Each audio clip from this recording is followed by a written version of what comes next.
Can Coach Prime's Colorado Buffaloes make a run at the Big 12 title in their first year back in the conference this season? And can we please stop doing the Jackson Arnold, Michael Hawkins QB controversy thing? Come on, guys. Shut up! Little dumbass.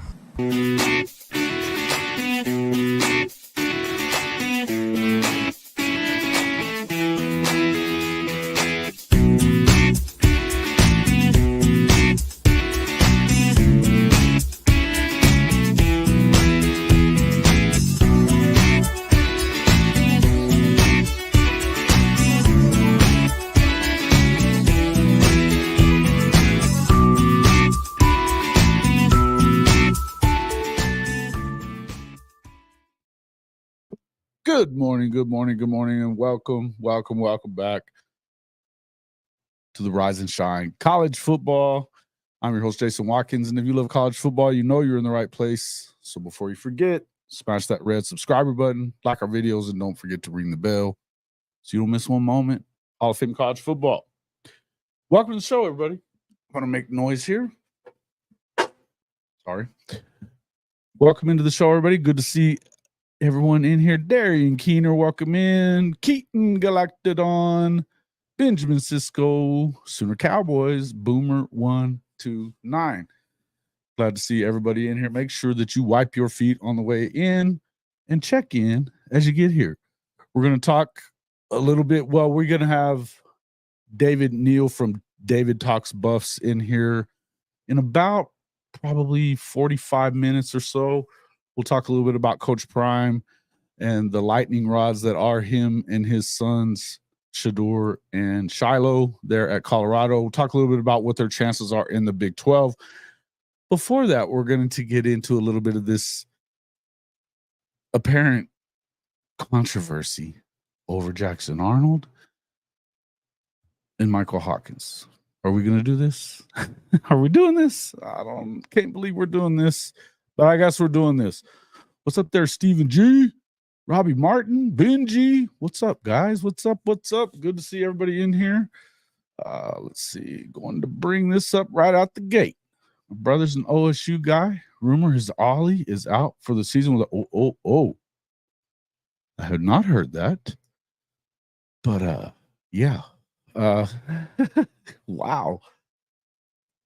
Hadn't heard it yet. But we will definitely need to keep an eye on that stuff. Kimberly K, good morning. Benji, you know that'll never make it to the screen here, buddy. But yeah, wow. Yeah. Good morning to our favorite Texas fan, though. About the only one we like, pretty much. I actually have one of my best friends in the world is a Texas fan, so I don't know. So, I mean, Keaton isn't exactly a troll guy to do a bunch of that stuff. I haven't heard anything on this. I will keep my ears to the ground. I guess I could send a text message to Cody Light, but I hadn't talked much to Cody Light lately. Let's see what he says.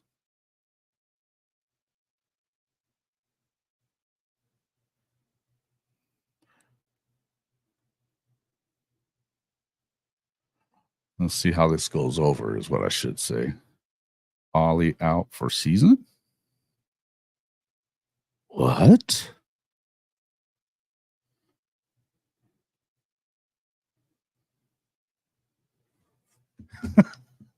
He's going to love that one. Oh, I love it. I'll check my sources and tell you in Discord on Ollie. Okay. Appreciate it. Yeah, I'll ask a couple other people too here in just a few minutes or something if I don't see anything else on it. But we definitely want to make sure that we have some kind of we definitely need to make sure that we have a real source or, kind of confirmation. You know who might know too? It'd be Coop. Let's see if we get Coop on. Coop.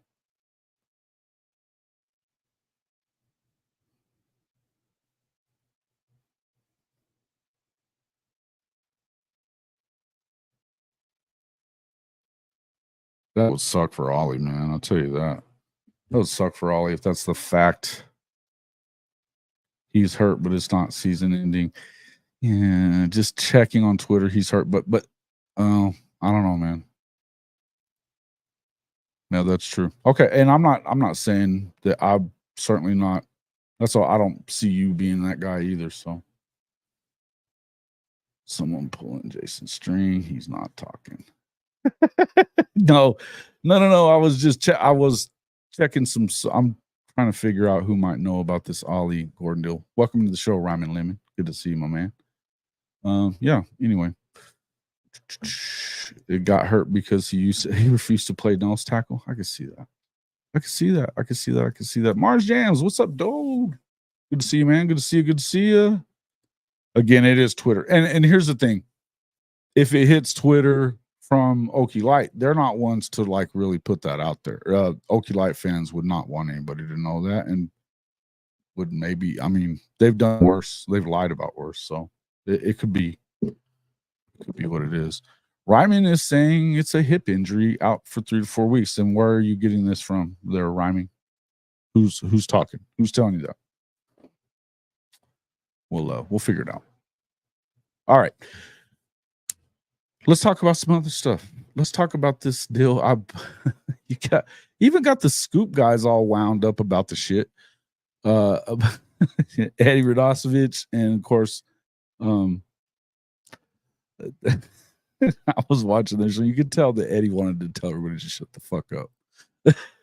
You could just tell that's what he wanted to say. Shut the fuck up. Because his tweets are kind of sounding like that as well. Eddie makes me laugh. He starts a lot of shit too, though, but it is funny. It was told to you 2 days ago. Okay. Again, now, would I say that he's something that he... Let me put this right. I could definitely see, until they had like some kind of definitive MRI picture, something like that, that they would not want that getting out of camp. Yeah, okay. Manageable injury, out 2 to 4 weeks, which coincides with what you're probably hearing from Lemon here. Hip injury. Okay. He said he forgets the source, but it was told to him 2 days ago. Okay. Yep. I'm gonna go, just because I trust these two guys, and until I hear something from Coop or Cody, or even though, yeah, Coop, until I hear something from somebody otherwise, I'm gonna say that these two guys are probably right. And I'm guessing that's probably the case. If it is, I mean, and you know how rumors get started. You know what I mean? Rumors get started, Keaton. And it could have got to your brother, and he's like, man, I hope that's not the case. But, you know, telling you that, it's no shade to anybody, really. But you know how rumors get started, especially in Stillwater. Yeah, whatever. Yeah. I feel you, man. That glitter gets in your brain and just kind of screws up everything. I feel you. I understand. What's up there, David Whitehead? Good to see you, my man. Good to see you. It is, you know, and when it comes to Twitter, it's hard to really kind of buy into what you see on that kind of stuff anyways, because sometimes it could be, it is what it is. Like playing a game of telephone. What? Huh? That's why I love this show. I never see a true fan lie on this channel. True that. It is. And I don't really, yeah, I'm not going to be that guy. I'm not going to be that guy. And I think it would suck if Ollie went out like that. That's not cool for that. Here's the thing. I would tell you this, that the propaganda coming out of Stillwater, though, about him being offered by and turning down Alabama, Mizzou, maybe. Alabama, hell out of here with that shit. I don't buy it.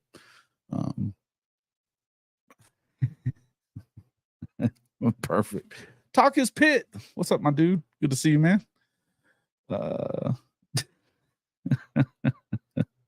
Ryman, you're killing me, man. Too early for this shit. All right. So what's up with this deal with Michael Hawkins? Now, as I said, Radosevich and Stoya were a little perturbed about it.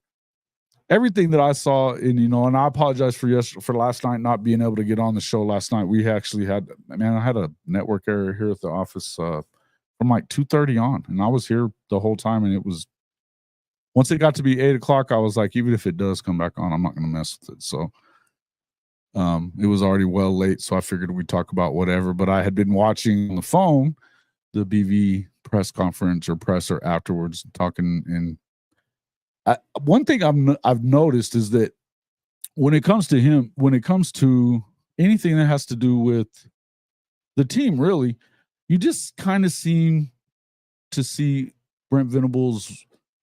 He just has a little bit different vibe than what you've had over the last couple of years. I mean, he's always intense. But he seems to, like, he's got that, I don't know, it's an undercurrent of, I think he just believes in this football team.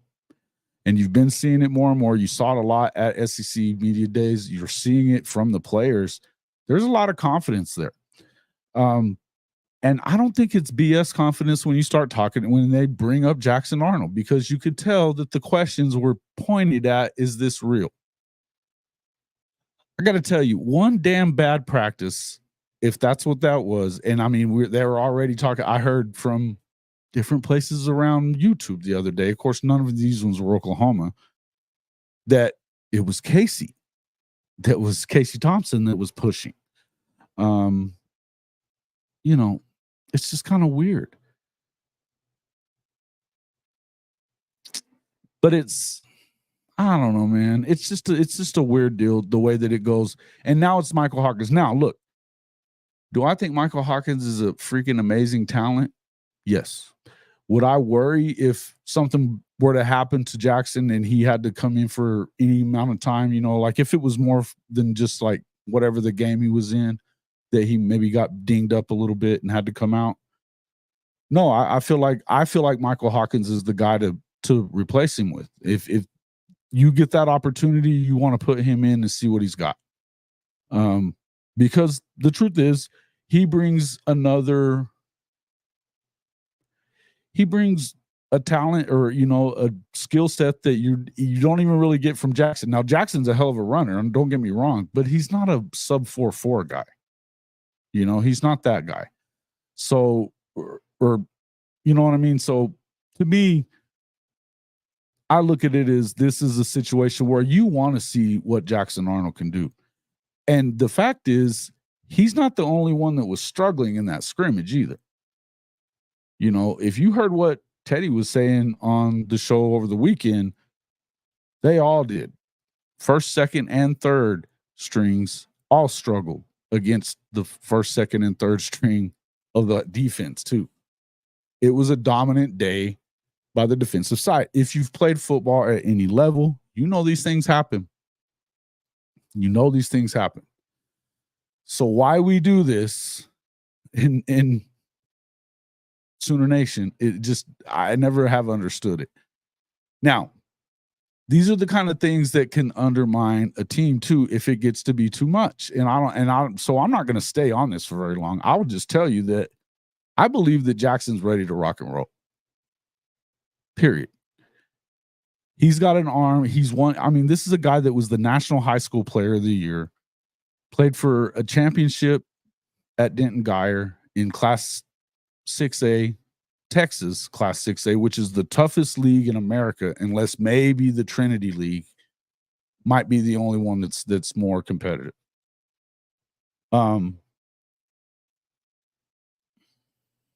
I would just say, you know, it's one of those things you kind of want to be very careful about this. So don't go undermining the opportunities that these guys have, because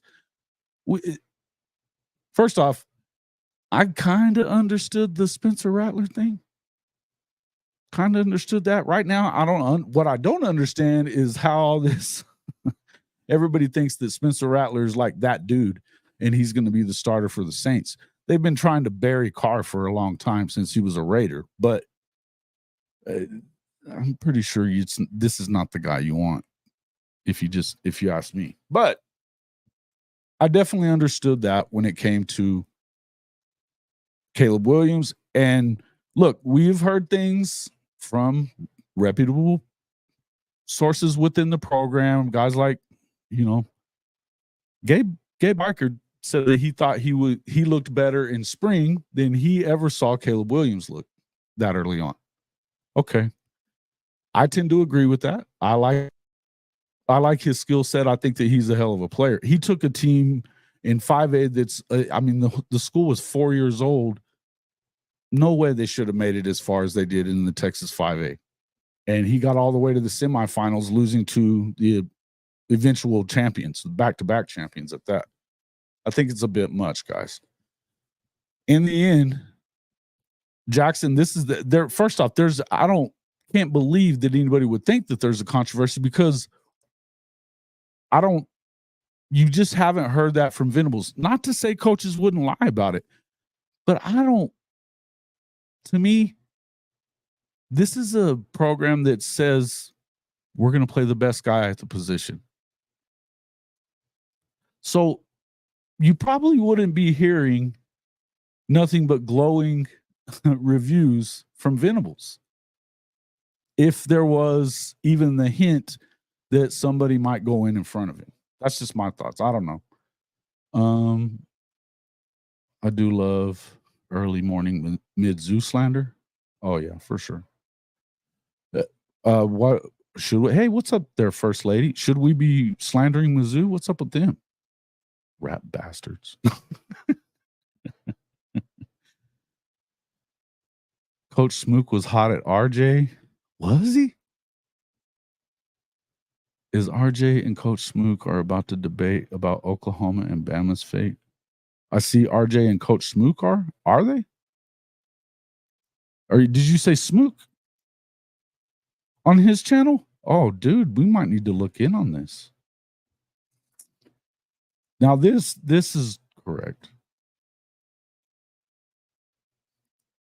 Never liked RJ, huh? Talk his pit. Why? A lot of Sooner fans don't like RJ anymore.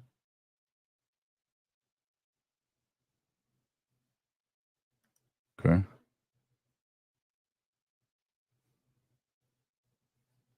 Very poke thing to happen is kind of true. T-Boomer, what's up, bro?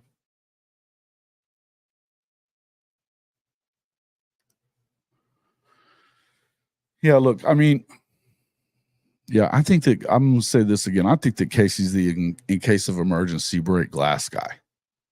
That's what I think he's there for. And he's there. He's said he wants to just finish up at Oklahoma, get into coaching. I can see that.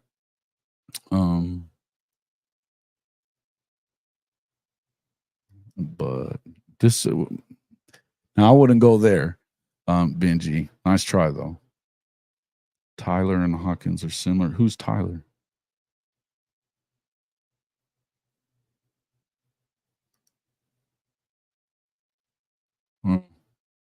Casey's there to allow Hawk to keep a red shirt if we can, but don't expect the staff to go out of their way to keep that red. They didn't try to keep Jackson's red shirt. They didn't even care.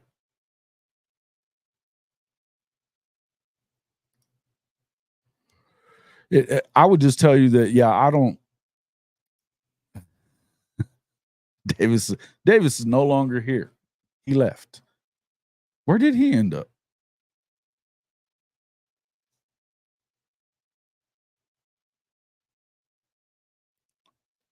Yeah. Hey, you know what? This is a great point. I remember all this talk that it pissed Kevin Wilson off something fierce. That they did that all the time. There was times that, and Venables will go back and forth with guys like that all the time. I've heard similar things about stuff going on at Clemson like that whenever Deshaun Watson was trying to, when he became the starter, that first year that he became the starter, they were throwing everything with the kitchen sink at him. Venables didn't give a shit. And you know what? It's absolutely true. But we're talking about one practice. And as far as I know, that he threw the 2 interceptions that day. He had thrown 2 other ones. And one of them we saw Peyton Bowen go up, and who the hell gets that ball? The receiver wasn't even going to get it. It looked, that unbelievable catch. Unbelievable catch. You just tip your hat to something like that. So I don't know. And whatever the other ones were, it doesn't really matter. We're talking about one of the best defenses in the country, if not the best defense in the country. We're going to wait and see how that all turns out. but they've got them high ranked in at every level of the defense. And you've got a guy that is, first off, and there's the other thing, is that not many of the starters were in that scrimmage either, as far as receivers are concerned. So kind of feeling it out, make a mistake or two, maybe you get rushed a little bit.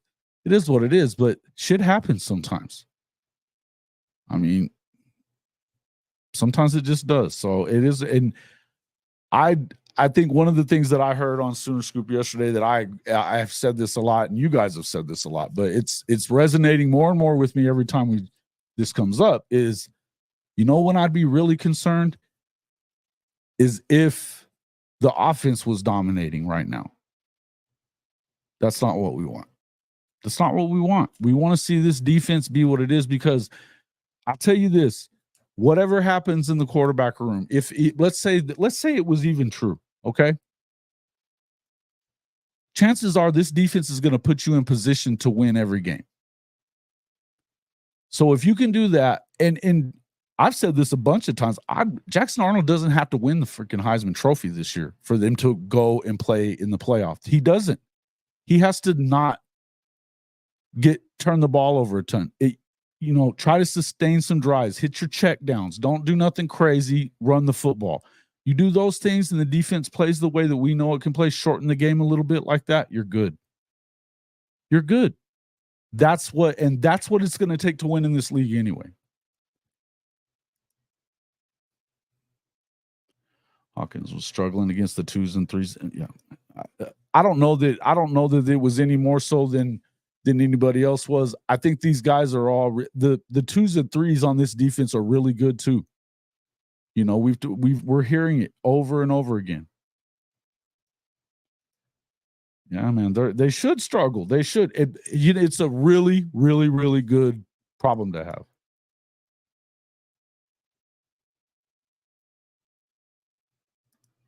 Did Levy end up with Davis Bevel? Damn.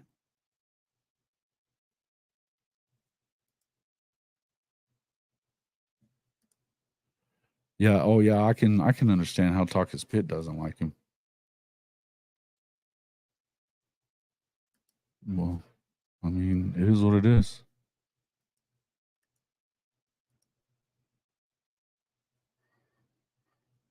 Again, yeah, and David's saying, yeah, media created controversy. Well, I don't even know it's as much media as it is message board created controversies, you know. Kind of is what it is. That's true, Larry. Welcome to the show.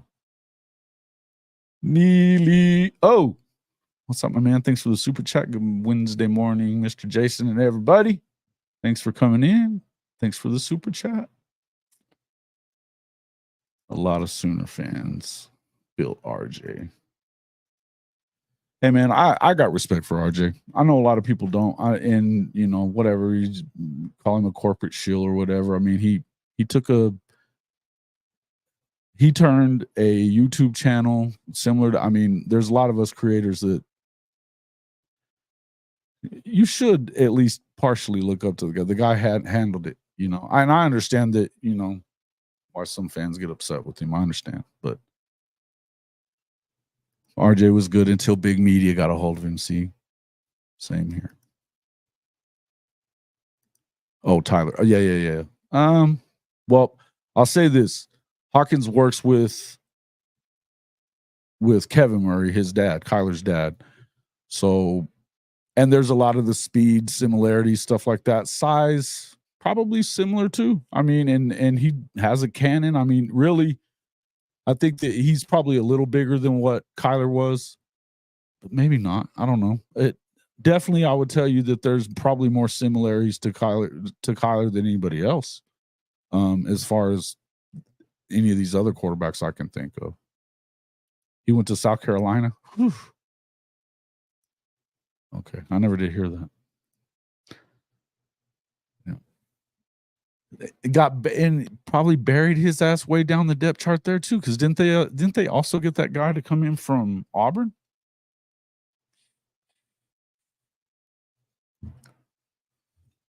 Pitto's Okie Light and ass whipping. Do tell. What did they do?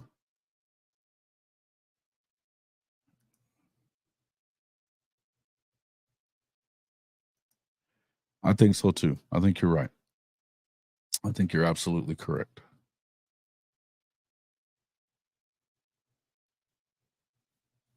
Who? Oh no. Is that dude back in here talking that mess? I thought I blocked you.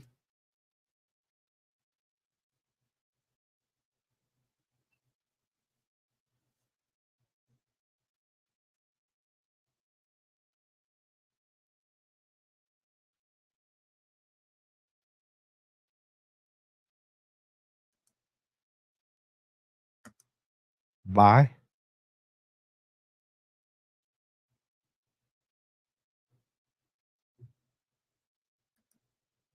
Oh, bitch. Oh yeah, I remember that.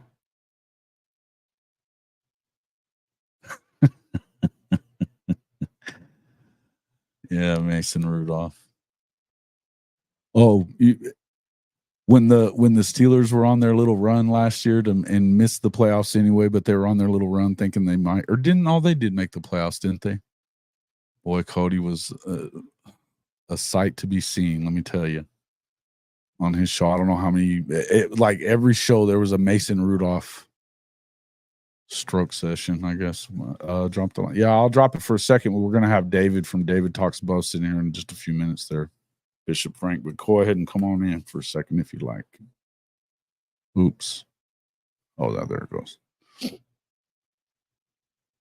Green Bay fan from Pittsburgh, though. Talk his Pitt, and you're a Green Bay fan, or did you just go to Pitt?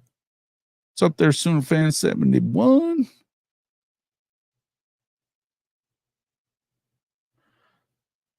No, that Sean, I don't even care about you. You're in here talking shit all the time. That dude was telling me how to run my show one too many times the other day. There's enough. I don't even know who the dude is, and then he comes. The first thing he says when he comes in is calls me a chicken shit. I think's not.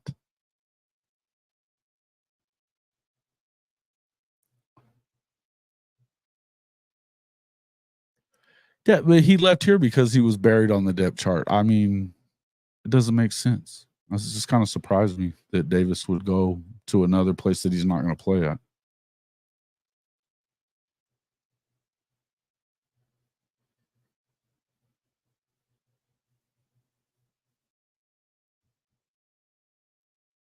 Bro, please do. And yeah, that's a good way to segue into that reminder. I appreciate it.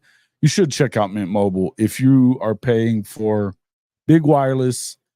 It's crazy at this point. It really is. I mean, look, guys, you can try it out. Unlimited talk, text, and data on the nation's largest 5G network for just $45 for 3 months. That's $15 a month.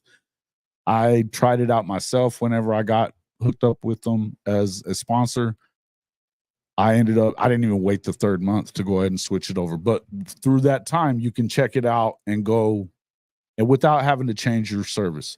You can use the same phone that you have. It's a electronic SIM card. So you just go straight to trymintmobile.com/HOF. That's trymintmobile.com/HOF. And then you can, no salesperson required. Jump on there, try it out. It's a second line on the phone that you already have, so you can just switch back and forth. That way you can test them against each other and decide which way you want to go. Put it to you this way, I'm saving $1,600 for the year on the phone that I have for myself, and I have one for my mom. So works out really good for me. I think it's one of those deals that it definitely helps us as a program. I appreciate anybody who goes ahead and checks it out. Even that little sign up, it'll help us out, you know. No harm, no foul if you don't decide to stick with it. But I mean, again, $1,600. It's on the T-Mobile network as well, which is the largest 5G network in the country. That'll help you out for sure. Yeah, Coop says he heard he was hurt, but he hadn't heard anything about the extent. He heard a hip as well. Okay, cool. And Coop's got family that played at Oklahoma State as well, so wouldn't be that surprising.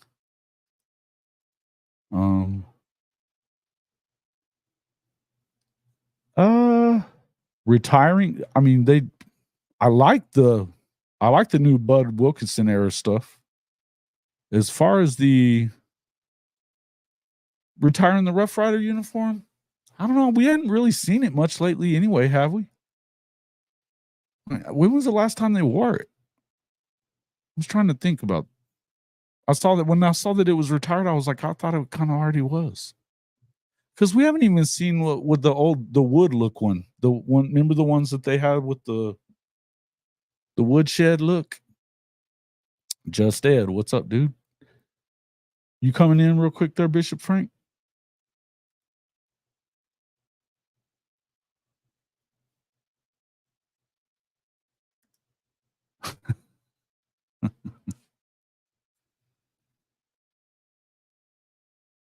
It would be a hell of a show, though. Well, listen,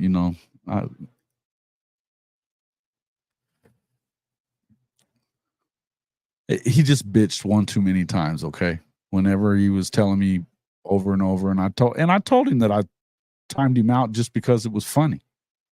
I do it to Benji all the time. He's still here. Yeah. I like the Bud Wilkinsons. Yeah, for sure. I think that they look good.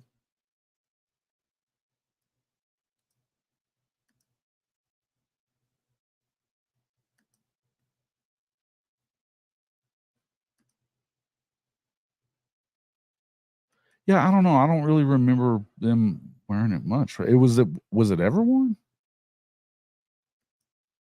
It's going to be a good game between Texas and Michigan, I would expect. Yeah, you are still here. I chuck you at least once a show. Not as much lately. Will Texas have a running back by the time the Red River shootout comes around?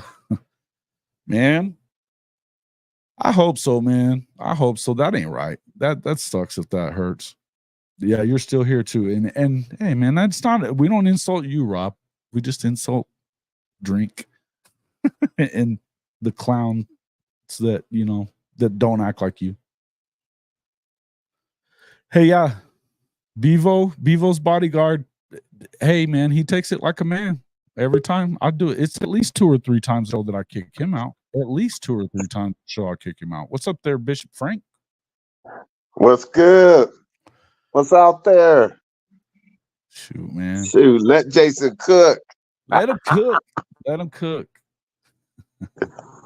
No, these guys are funny, man. It was bringing up I don't know who that guy was, that dude that I thought I booted him out last time, banned him from the show. But he was already up there talking trash again. It's whatever, bro. Do your thing. Do your thing. Now we're going to talk about that. What do you think about? Tell me what you think about this quarterback deal. I know that you.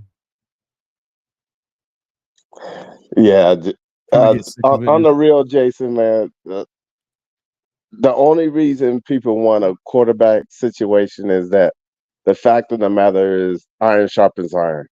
It's okay to have that, but we know who's heading our season, and that's Jackson Arnold. And it's great to have that type of competition, but let's keep it real. We know who's the head of our team.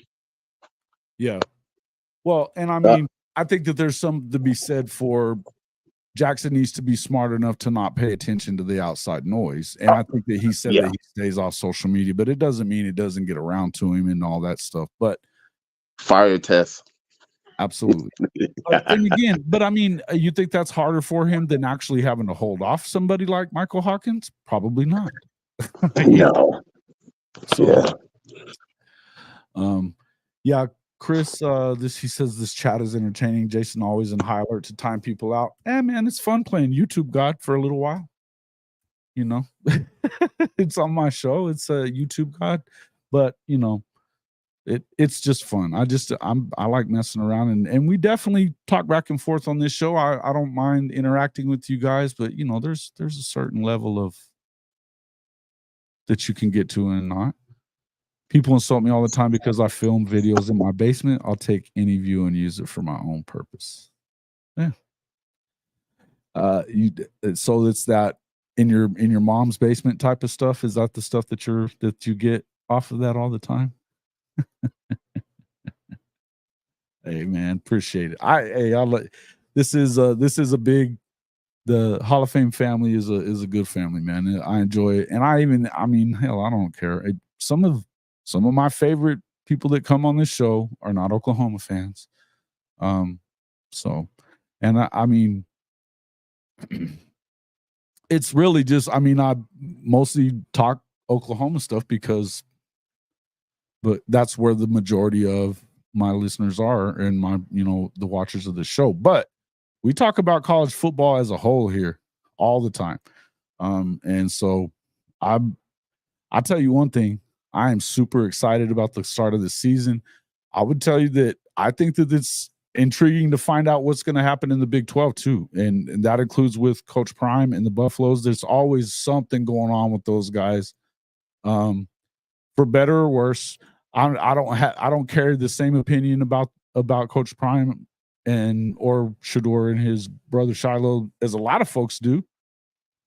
But I definitely think that he's made some missteps. David Talks Bus will be in here in about, let's see, it looks like about 8 minutes from now to be talking about that. We got him for about 30 minutes. So, some of that stuff would be kind of cool. And that, look, one thing I'll tell you is that you can say whatever you want about what you think about him. And I don't necessarily I don't have a problem with people having their opinions either. I think that he brings a lot of that on himself, does Coach Prime. But I would tell you that it's not terrible for college football. It's certainly not terrible for college football in Boulder. They weren't filling the stadium at all before he got there. They had one win. They're sold out. They were sold out last year. They're sold out for this year already. The secondary market's blowing up. They moved the needle. They put them on television when they were losing game after game, and they were still moving the needle last year. Like it or not, they're going to be on TV. Yeah, Jason, I really think that with Colorado going to the Big 12, it gives everybody in the Big 12 is going to be, man, it's going to be awesome because the heightened level of nobody has the handle on it, and everybody's going to be going for broke. So, hey, got as good as a chance if he can fix the necessary things he need to do to be competitive. Yeah, I get it. Look, I think that's the biggest question is, are they going to keep Shedeur upright this year? I think that I think if you're Shedeur, you can help with that a little bit by not holding on to the ball forever. But I mean, he had a hell of a season last year, had, what was it, like 27 touchdowns to like 3 interceptions. So, but 55 sacks, some of those were on him, I would think. But I would also say that when you don't have much of a running game because of that offensive line being as porous as it was, that would definitely take him a step further. You also continue to hear that Coach Prime really likes his defensive line. He likes the guys that they brought in from Pitt, as a matter of fact. And he was kind of digging at Coach Narduzzi because I guess Coach Narduzzi was kind of digging at them the other day as well. But I think that really with Big Phil being there, that should help them on that offensive line. They also got the number 1 offensive lineman in the country out of high school. I think he needs to do more in high school recruiting, but that's just me. But I know one thing, Coach Prime doesn't give a crap what anybody else thinks. He's going to do things his way. And if he ends up getting Juju Lewis, and there's starting to be a lot of rumbles about that, I think it's going to have to change the narrative a little bit. If they're going to get somebody like Juju to come in, and apparently there's a corner that goes to school with him right now in Georgia that would probably flip from USC as well if he does. And from what I understand, Lincoln's been kind of pressuring him to make sure that he's going to be coming and stop taking, I guess, trying to get him to stop taking visits. I think that he's waiting to see, or that they may even pull the scholarship offer is what they're saying. pretty ballsy move if you're Lincoln Riley. Yeah. I think it's LR's fire test. Yeah. Yeah, look. He better I would tell you this. I don't know that they fire Lincoln this year necessarily, but I don't know how sturdy his position is. I think they already hired his replacement, if you ask me. Jen Cohen didn't hire him, doesn't have to care about his hire. Now she does have to care about what they owe him because the school owes him that. But I think they're in the top 10 of universities in this country that have billionaires, how many billionaires they have in their alumni base. So it's not like they can't afford it. It's not like they can't afford to get rid of him. And again, she does not owe anything to Lincoln Riley. And I think she kind of took over the whole hiring process of all those defensive coaches, of which one of them was Matt Entz, who won back-to-back national championships at the FCS level. He's considered a defensive guru, young guy as well. I mean, I could just see that may be what's going on. And when you don't have to play Ohio State and you don't have to play Oregon this year, you get Michigan early, I think it's the second week of the season or whatever. You kind of, not the second week of the season, but it's early in the season. I think it may be their second game in the Big Ten. But you don't have a ton of excuses for not winning this year, at least 8 or 9 wins, and it looking like you've made some level of improvement there. Because if you don't do something with that and start recruiting better in California, I don't know why they would keep you. That's the thing. Yeah, I would say that the O-line is definitely going to be better at CU, though. It can't be much worse. They gave up 56 sacks. Can't be much worse. They didn't run the ball. I think that's a big part of why they lost. Dylan Edwards. Yeah, and Stovall saying hip injury and it's minor, couple of weeks. Okay. Yep. So everybody's saying not that. Okay, good.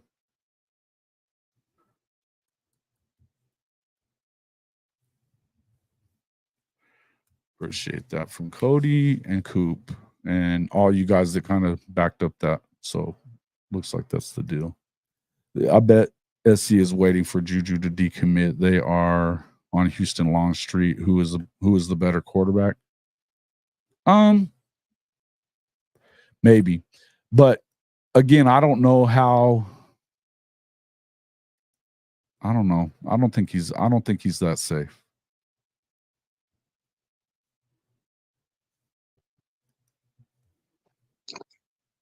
Yeah, so are you glad that we finally got competitive depth and that the narrative has changed to where I thought Oklahoma couldn't recruit defense? This I love. This is a that's a very good. It's a much better narrative than Oklahoma's going to suck on defense, and so you're going to have to go score 50 to win. This is the way, and I mean, there's some other programs out there that are like that for sure, but we know what it leads to, and even in a 14 playoff, I mean, you're going to run into. But now that you're in a 12-team playoff, you're going to have. And you're playing in the SEC where they're going to play well in the trenches. They're going to play well on defense. You need to be able to go out and stop them there. That's what I was saying. The main thing with me is that I like the fact that we've got a situation where Oklahoma is going to be leading with defense first. That's just kind of how I feel about it. So I think it's a good deal. I think it's good for everybody involved. Bishop Frank, I'm going to go ahead and let you go for now. You can sure. After Big Dave. Salute, everybody. Hey, man. Keep cooking, Jason. Keep cooking. Got you, man. Thank you. Talk to you soon. All right. So let's see. Welcome into the show. Our guy, Dave from David Talks Buffs. Man, you just doing audio only, my man? No. Oh, no. There he is. I'm here. Were you busy? Hey, man, not much, bro. How's it going? man. It's going well. Excited for football to finally be here, man.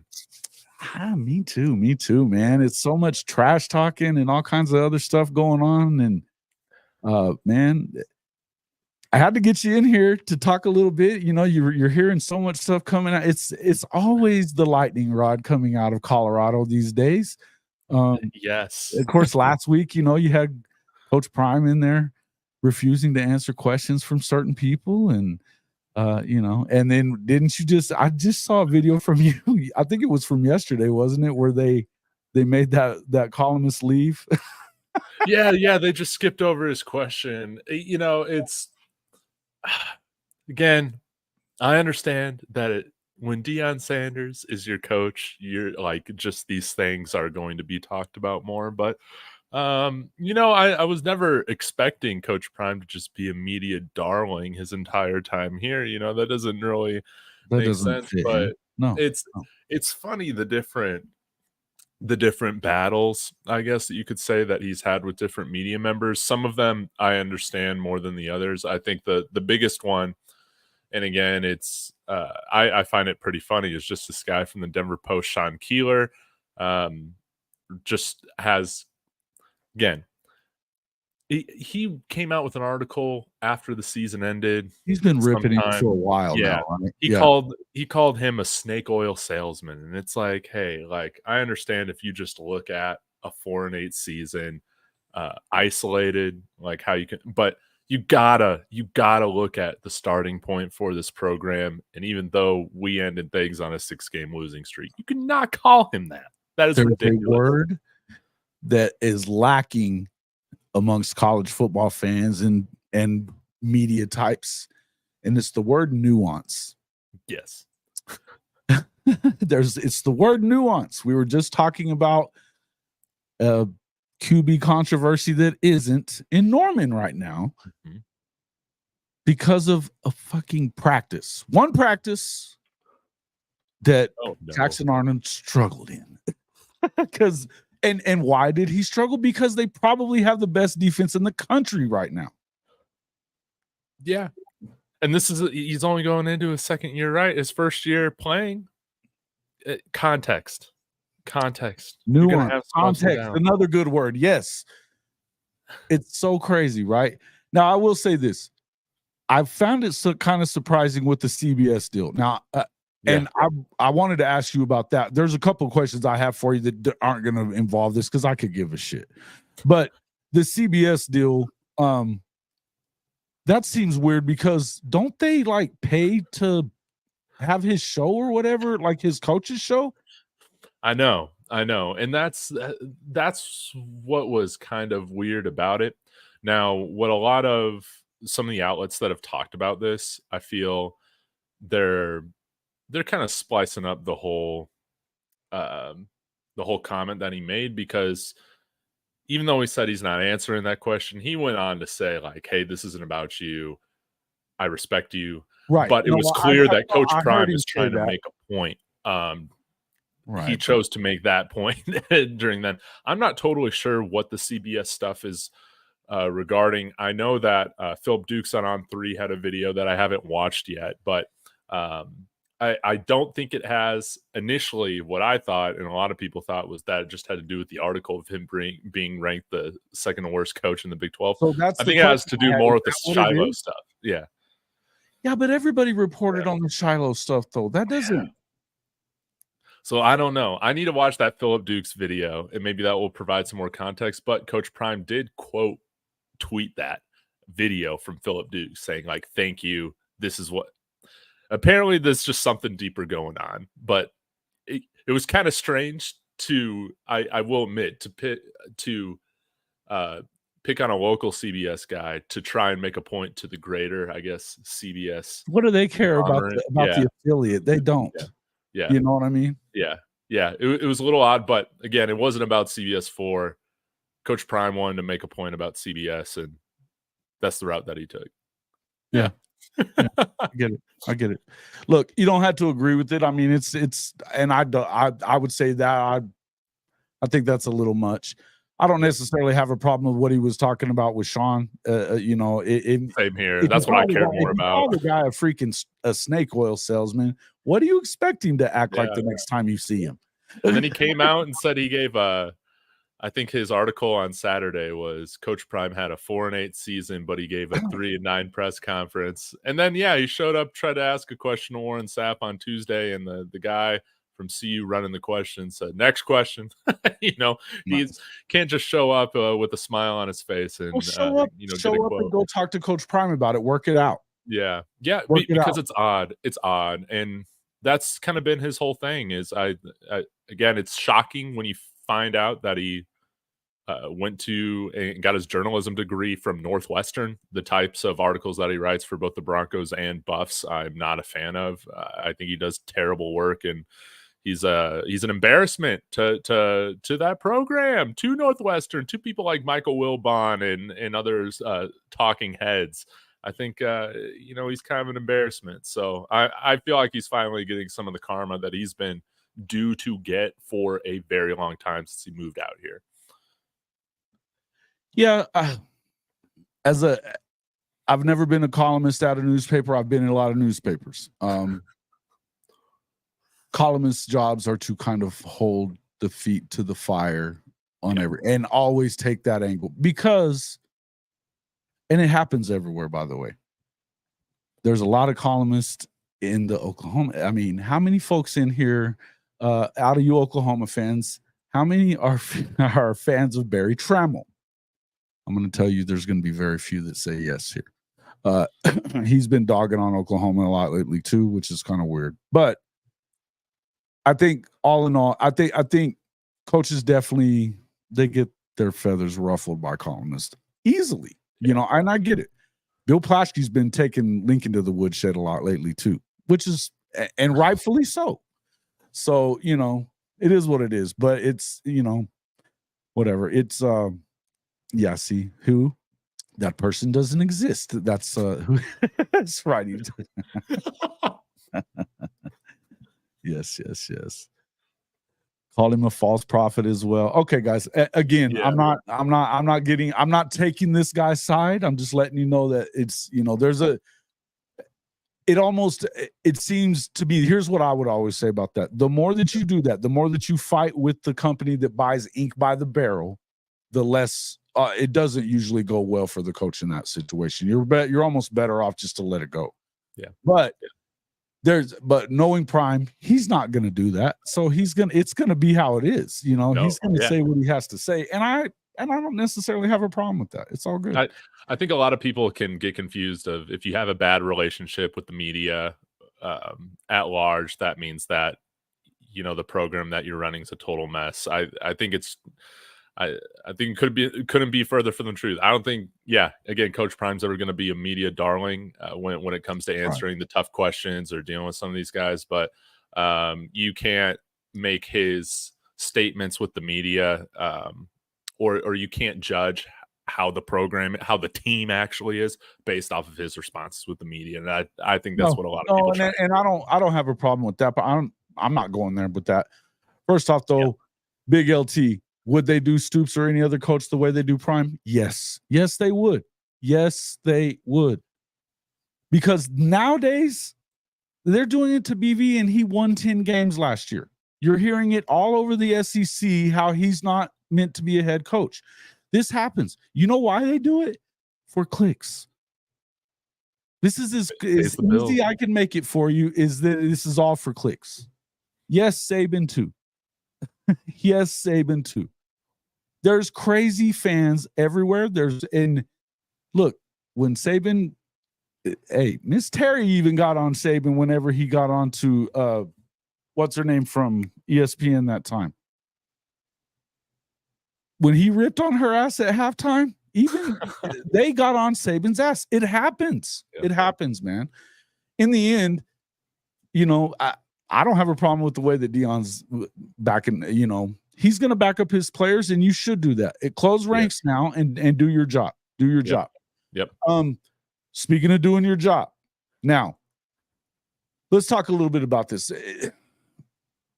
Obviously, 4-8 season. A lot of people, I've said this a bunch. I think that the goalposts moved when they beat TCU. Nobody expected them to beat TCU. They go out. What a game. Great football game. And so they win that one. They end up beating Nebraska the next week, and then they beat Colorado State. Now all of a sudden they're 3-0, and you expected a lot more. They only won one more game after that. But I understand where people were like, hey, look,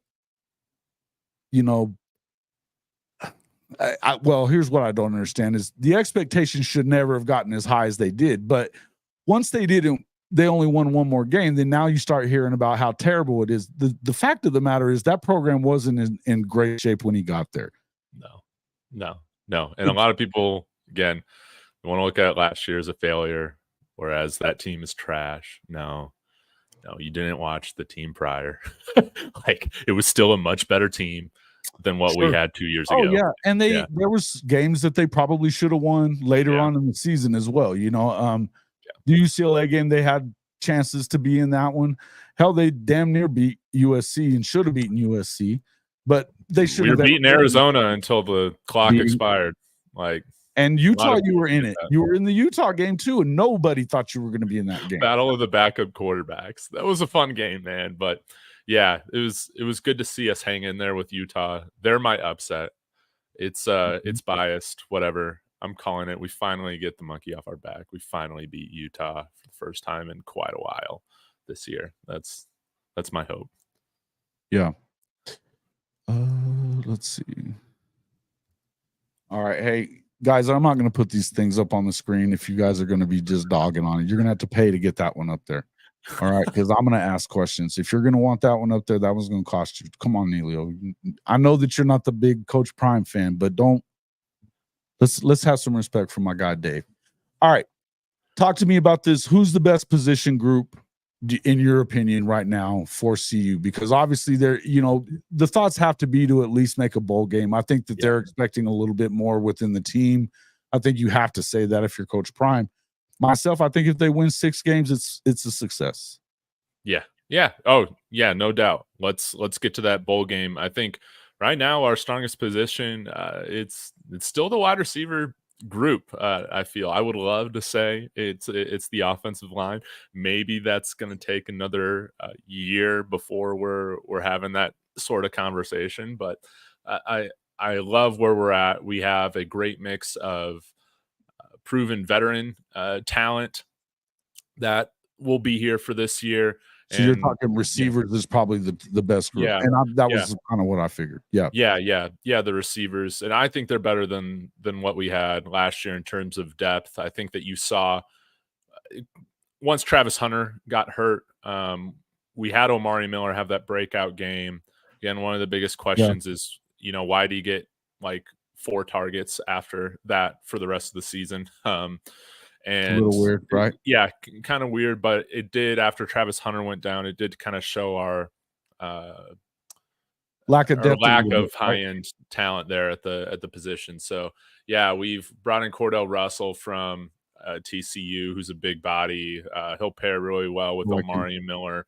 We got, of course, Will Shepard and LeJontay Wester. These are seniors coming in from Vanderbilt and FAU respectively that I think are going to be really good. And then, that also puts a spot or puts Jimmy Horn in a spot to where I don't think he'll attract the most attention from, defensive players or defensive coordinators. I think that he could still have a really good year this year, even with the added competition. And I'm feeling very good. And we even got guys like Draylon Miller that have been really impressing during fall camp, a true freshman coming in here that, people closer to the team than myself are saying that, you shouldn't be surprised to see him on the field this year. So plenty of weapons. Are we going to give Shedeur enough time to throw in a run game to balance things off of? That's going to be the real question, and we'll get a glimpse of that here in about 2 weeks. Yeah, no doubt. I figured that was probably where you're going. And what's up there, Coach I? Good to see you in here as well. I figured that's where you're going, but I guess my next question is, are we going to see? I don't know if it's the right way to put this question or not. Let me put it this way. does Travis Hunter have to play every down this year for CU to be successful, or because I think he's gonna, but does he have to? I feel like with Omari Miller and some of those other guys, they probably don't have to. So, do you see them possibly, trying to preserve him a little bit? Well, that would be my hope. It seems like everything that we've heard thus far has been what we were getting last year, of just that Travis is going to play as often as he can, which is wonderful. It's a lot of fun. I do think if I'm looking particularly at Travis and his future outside of the team, he needs to get through a season of college football completely healthy. That's going to be a knock on him come the NFL if he has his third straight season of missing multiple games. And so the way that I would want to take it is, hey, maybe you have him more in there on 2-minute and third down at wide receiver, playing him full time at corner, because we definitely need him there. But I think we got enough depth to supplement, to spell him a little bit more on the offense. But all indications right now are that that's not going to be the thing. But I think at minimum, I want to have him out there. 2-minute drive, third downs, like his chemistry with Shedeur is still above or on another level compared to the other players that we have. It's special. But yeah, that's going to be one thing that I'm keeping my eye on, is how many snaps they have him playing. I would love to bring it down a little bit, just because, yeah, you could say the Henry Blackburn hit from Colorado State was a freak thing. It was a dirty hit, all of that. But when you're playing 100 snaps, you leave yourself open to those moments. Coaches talked about that a lot when we were talking about that before that even happened. And he was like, look, man, you can't play the guy 120 snaps and expect him to stay healthy. Yeah. I get it that he's a stud. I get it that you probably want him in situationally, at least. In fact, I mean, if he's your best player on the team, then yeah, you want him in. I get it. Yeah. But I think that you have enough guys receiver wise, and from what I can tell from him, and I thought this last year, that he didn't have to be in every play. It just didn't. It wasn't necessary. So, to me, probably more important that he's always playing cornerback, though, to me, because that was where they struggled as well. Kind of the next. I mean, obviously, running back situation, which would be another thing that would help kind of keep Shedeur upright. I know that the offensive line has been the biggest question for Colorado. You brought in Phil Loadholt as the offensive line coach. We know a lot about him as far as Oklahoma fans are concerned. There's a lot of love there. You got the number one left tackle in the country, one of the top players in the country in the high school recruiting. Looks like you've picked up some guys along the way. What are the expectations there, and what are your expectations as far as the running game's concerned this year, especially when you lost a guy like Dylan Edwards? Yeah, Dylan Edwards, and a guy that we've been waiting for a while, that he's going to get his first snaps back with Arizona State, and Alton McCaskill. We got a pretty much a new room when it comes to scholarship players. We've elevated our walk-on for the past few years, Charlie Offerdahl, to a scholarship spot, but we brought in Dallin Hayden from Ohio State, Isaiah Auguste from Arkansas. I think that those two backs are going to be the guys getting the majority of the split throughout the season. These guys are 5'11", 6 feet, I believe, over 200 pounds, so they should be able to provide a 3-down skill set. It just comes down to pass protection, I think, is what's going to dictate who is getting on the field more than the other. But offensive line, I feel so much better about the offensive line. Again, when we're having these conversations at this point last year, Jason, my hope and my expectation was that we're getting average offensive line play, right? We were so far away from that this past year. Right. Maybe I was just a year early with a lot of my expectations. I want us to get to average. Like, that's just where I want our offensive line play to get to. I think Phil Loadholt is doing a great job, and I think he's going to get us there. Jordan Seaton, I think, has looked pretty good from what I've been able to see in team and one-on-ones. Of course, he's going to have his ups and downs as a true freshman, and the fan base needs to show a little bit of patience with some of our young players that are out there starting week one. But Justin Mayers, guard coming out here from UTEP, highly coveted guy out of the portal this year, one of the top guards. 320 pounds. He's going to be a great asset right next to Jordan Seaton. Hank Zilinskas, this just goes to prove the development that Coach Prime and the staff are having in terms of the strength program, in terms of the work Phil Wilholt's that he is doing. But Hank Zilinskas, a guy that Coach Prime brought in here, local guy from Colorado last year, got a little bit of time with injuries to Van Wells last year, but we brought in Yakiri Walker from UConn, and I think a lot of people were expecting him to just be that starter. Hank Zilinskas just went to work, man. Won the job. Yeah, he won the job all the way out in spring, it seems like, and awesome. he's been running with the one since. So a lot of people that are just saying like, hey, you're not developing here. Hank is a case that shows that is happening, and I think when you're getting to the point where you got some guys in your program for a year or two that are developing to beat out some of the transfers that you bring in, I think that's a good sign of health for the program. So I feel great about center and the left side. The right side of the offensive line is where we're filled with some different questions. Savion Washington's out to Syracuse now.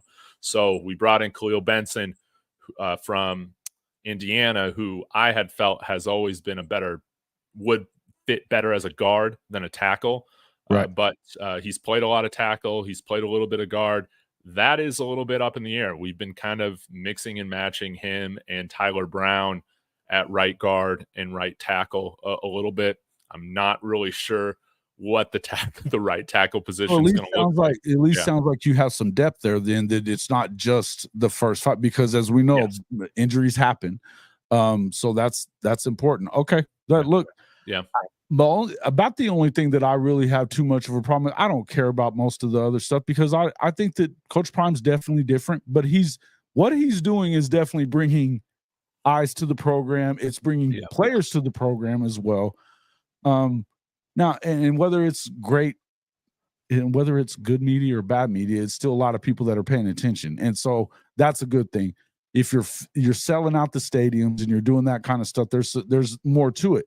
The next thing is obviously to win. Now, one of the other things that was probably a big hindrance of that is trench play on the other side. You had zero depth. You were able to, but going in and getting those kids out of Pitt, I think was a big move there. And then they weren't the only two kids they got, but they were studs, both of them. And I know that's got to be big. And because if you're going to have a good secondary, you have to have some push up front. Obviously, Warren Sapp being coaching them on that, I think there was a lot of controversy there as well. But he seems to be making a pretty good impression out there. Warren Sapp has been a great fit. He's been everything that I was hoping we'd get with him and other Miami Hurricane, Damian Lewis running that defensive line. The edge room, I feel like, is one of our most improved positions this year. Last year, it was just kind of Jordan Dominic and a bunch of other guys. That's kind of how it felt. And obviously, he's no longer here. He's off to making this Falcon squad, I believe. But yeah, bringing in Deion Hayes, Samuel Okunlola, courtesy of Pat Narduzzi over at Pitt, it's fantastic. It's wonderful. It's poetic. All of those things. Deion Hayes, I think, is going to be one of our starting edges. Samuel Okunlola is probably going to be that main rotational guy, because we also brought in another big-time starter from Arizona State who was going to go to Washington until all the coaching stuff switched, and that's BJ Green, in all conference level talent at the edge position. I believe Deion Hayes and BJ Green graded out in the top 100 of all of college football in terms of like PFF stuff. So of course, take that with a grain of salt. But when you're looking at like Colorado's edge room last year of like, oh, most of our guys are ranked like in the 500s or 600s or whatever for the position. The fact that we're bringing in some guys who have our top 100 in their position last year at the Power 4 level, I think is really it's a really good sign. Keaton Wade's another guy that we brought in from Kentucky, part-time player, but he can kind of play all over. He's somebody that I wouldn't be shocked to see play a little bit of linebacker as well. The edge room is coming along well, and one name to keep an eye on is Taj McCoy, a 3-star guy that we brought in last year that has been kind of running in that 2 deep quite a bit, even though we've brought in like 5-6 edge guys from the transfer portal this year. So kudos to him putting in the work and developing. Yeah. Hey, Benji, it was the high school playing both ways comment. You earned the timeout, bro. Come on. You start with the high school. I went both ways in high school. Come on, bro. You're not Travis Hunter. Let's not go there. He says I was a warrior. Are you trying for another one? Oh man, what's up? All right. Yeah, look, all right. So the feeling is around obviously at media days or SEC Big 12 media days had CU picked to finish 11th. That's and there's of course you've got 16 teams, so that's not all the way at the end, but they're not thinking highly of him. Yeah. And what they're going to do there, I would tell you that with a quarterback like Shedeur Sanders, who most people are saying he's a first round pick. Yes. If you have some level of not giving up 56 sacks this season, which some of those I think you have to also put on Shedeur for holding the ball a little longer, right? I don't think it all goes on your offensive line. No. But I would also tell you that I believe Shedeur is the first round pick, and if you in a league like the Big 12 that is going to be competitive, if you can keep him upright and run the football better, and if this offensive line is going to do a little bit better, I mean, 11th says you're going to have another losing season to me. Yeah. I don't really see that. I think they're at least 6-6. I could see them winning 8, but I don't necessarily see Colorado winning the Big 12. I don't think that's and I don't think that's realistic even. That being said, I like the idea of staying a dark horse. Don't put that expectation on us right now. Like that doesn't help anybody. So agreed. That's how I feel.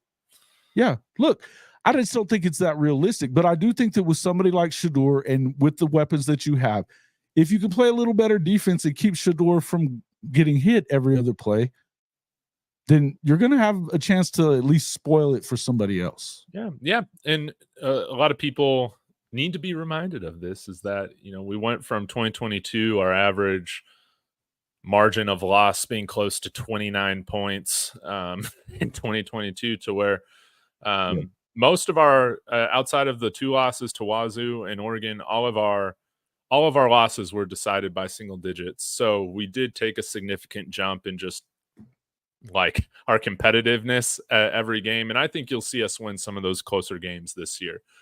Which is why I got us making a nice little jump again. So I predicted 8-4 last year. I'm just going to double down on it again. I'm just going to right now. My predictions 3-0, and we go 5-4 in conference, and that's it. I can't have us losing to Nebraska. I can't have it happen. It's been over 5,000 days since that program has beat us. I'm not picking them to beat us until they prove it. Nebraska. Yeah. Ooh, that's that's something I didn't really realize. I've watched your show quite often. You know this. Yeah. I didn't remember is what is the right way to say this. How heated that rivalry was. It's fantastic. I wish we were in the same conference. Like, I wish we had that. But we hate each other, and it's a wonderful rivalry. It's fantastic. I think Mike's in here in the chat. He's my friendly Nebraska fan that shows up. Sometimes we'll have Husker Rascal or show up as well. But it's great because we got 2 coaches that are building their teams completely different ways, and they're in the same spot. So he's being facetious here. He says Uncle Neely said 3 deep on both sides. Yes. Yeah, Uncle Neely's always going to hype up to make this roster feel like it's NFL talent. But I have been asked this recently, Jason, and I'll just say it on the show. Then I got to get going. I gotta let you go. I'm sorry. Okay. Yeah. But I think Travis Hunter and Shedeur Sanders are our first round picks. Oh, yeah. But outside of that, I'm hoping we get a few more guys drafted. I don't think we have any day one other talent on the team other than those 2. And if we end up winning the conference, Charlotte's going to get drafted also. He'll be a day 3 guy, I think, just because he'll be like 25. Yeah. Mm-hmm. Listen, But I think we'll have like 4 or 5 guys picked. That's my sure. expectation. Okay, well, give us what do you finish this year? What's the record? 8-4, and I hope we go to the Pop-Tarts Bowl or Snoop Dogg's Bowl. Snoop my Dogg hope. has a bowl game. Yeah, he's got the Arizona Bowl. I love it. Yeah, just put us in one of those games. I love it, man. That's awesome stuff.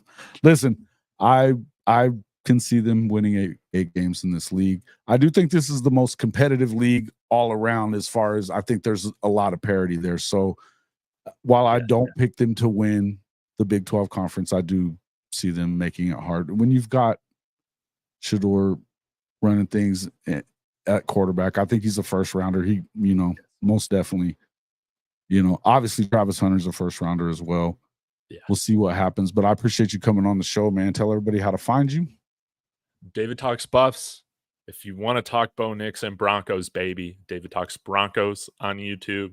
We're almost at 1,500 subscribers. Bo Nix. Bo Nix. Sorry. Yeah. If you want to follow that, and then the Reclamation Project of Zach Wilson, who might have been the best looking quarterback on Sunday. Got some film rooms coming on those guys this week. So thanks so much, Jason. Let's make sure we're doing this regularly in the season once it starts. Okay. Yeah, no doubt, man. Probably some good news coming up shortly. I'll be getting a hold of you anyway. So okay, that sounds perfect. Good Thanks again for having me on. Talk to you soon. All right, bye, y'all. David Neal from David Talks Buffs. Appreciate him coming in the show today. Guys, appreciate all you guys coming in. You Oklahoma fans and all my regulars in here giving me a hard time and giving Dave the hard time. Come on, fellas. What are y'all doing? What are y'all doing? Let's see. Give us my CU record prediction. I think they at least go 6-6. I could see them win 7 or 8 games, but I think they at least go 6-6. Hey, look, it's not like the Big 12 is the best conference in the country. So it's if you follow college football very much, and just take a look at Caleb Williams a couple of years ago. They were 4-8 before they showed up and won 11 games. It can happen. When you have the right quarterback, just keeping him upright can be the difference between a winning record and not being very good. I would just tell you that we've seen quarterbacks look at that. Jaden Daniels carried LSU with the worst defense in LSU history to 9 wins last year. So I would just say that, that's one of those deals. It's one of those deals. Let's see. What are you laughing at there, T-Boomer? 5-7 losses: Nebraska, UCF, K-State, Arizona, Texas Tech, Utah, and Oklahoma State.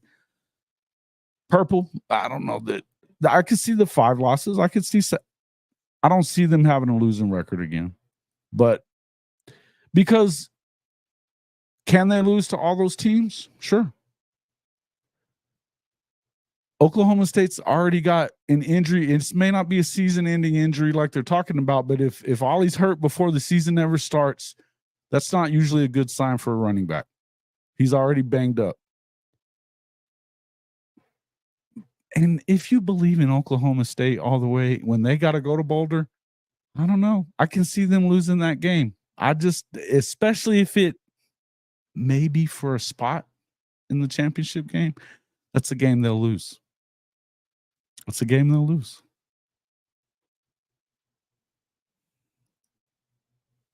Big 12 better than the ACC.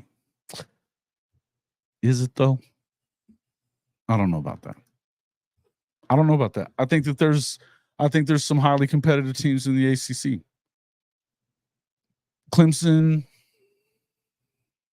shell of its former self, maybe, but they're still pretty good.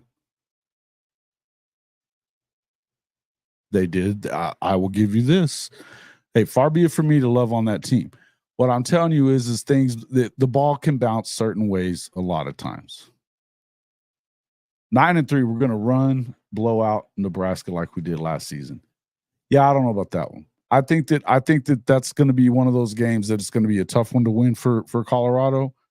In year 2, they have an actual quarterback. Now, what I would say is you have an opportunity to win that game because of the fact we don't know with the freshman quarterback, you don't know what's going to happen. The reason that y'all ran away from Nebraska last year is because they didn't have a quarterback that could throw the ball at all, period. And you needed to have that. So, I don't know, man.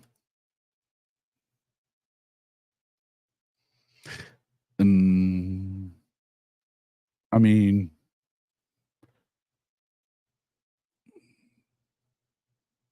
relative to the league they play in, I think if you're comparing leagues, I don't necessarily agree with that.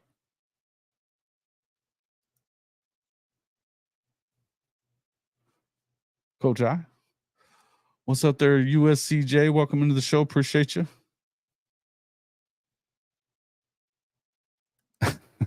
Oh, Bo picks. Yeah. I don't think that much of Bo Nix. So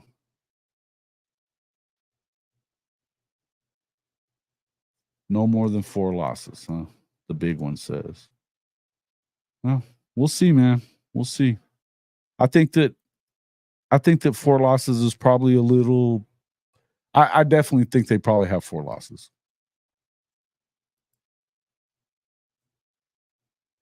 Is that's what you think there, Shawty? He's a better DB or a better wide receiver than a DB? I don't know.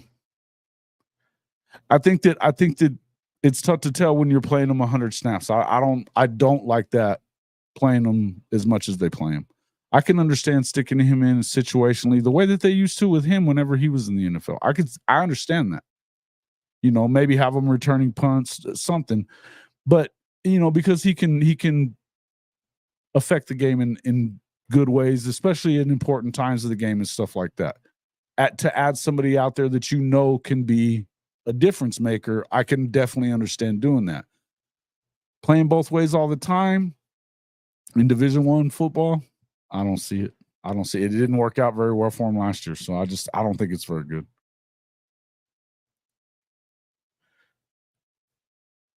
Okay. Maybe so.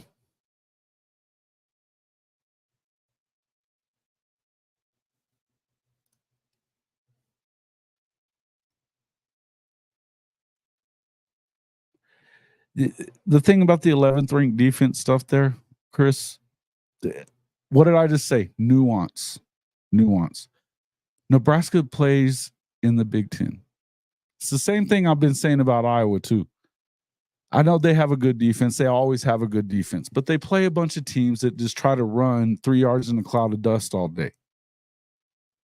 And they didn't have the toughest schedule last year because that was when they were still in the division thing. They didn't have to play all the best teams.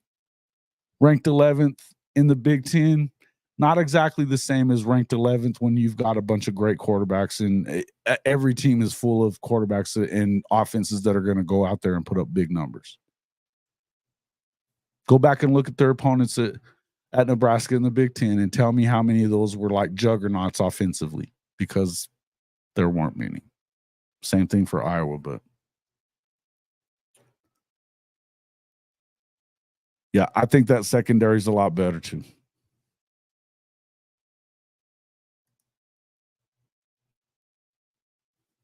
The reason everyone ran away from Nebraska is they're not getting better and winning tight games. It was their first year under Matt Rule. I think they're going to be a better team moving forward, but we'll see. 2019 Baylor with Matt Rule this year. So playing for a conference championship then?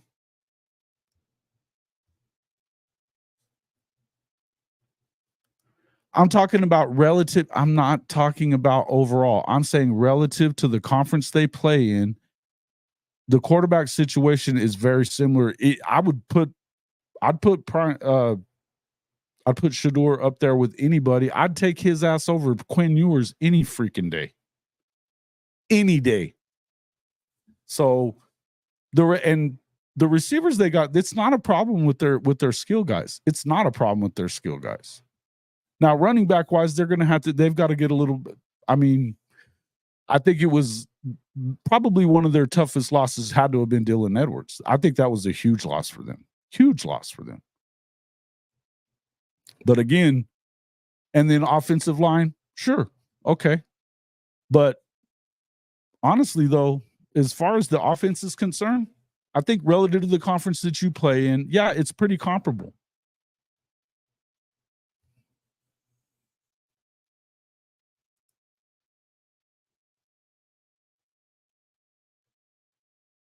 Yeah. Nobody's hiding. Not going to be able to do it.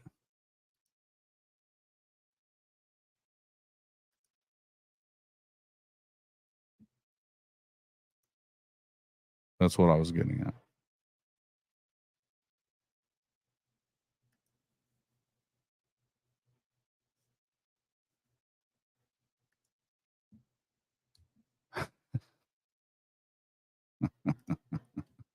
I said, and when I was talking offenses earlier, I said relative to the league that you play in.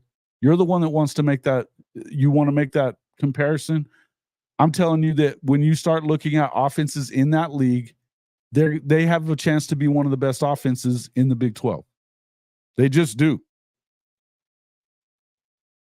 He had a great passing numbers. He looked really good. He was on his ass a lot, got 56 sacks. Again, I wouldn't put all of those on that offensive line though either.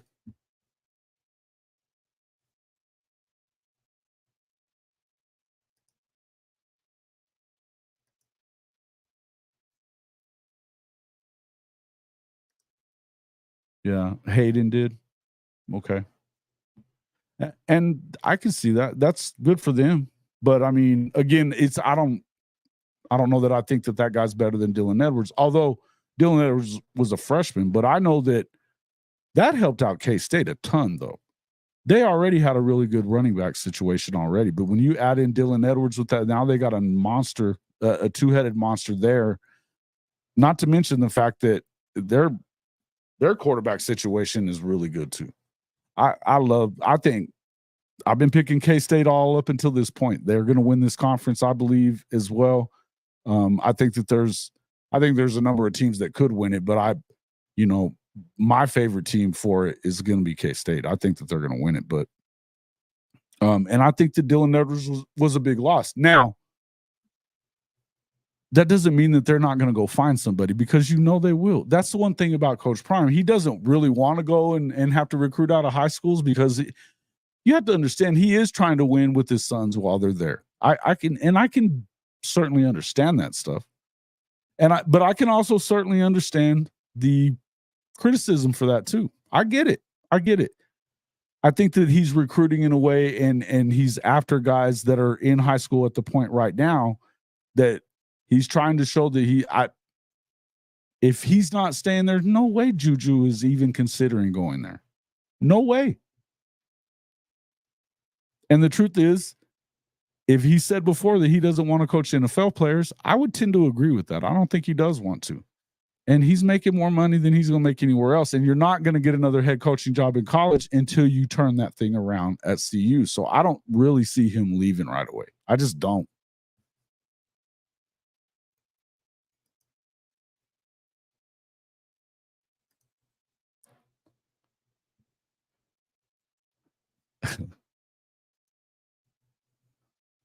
I knew that was coming. I knew Coach I was going to jump in there and have that to say.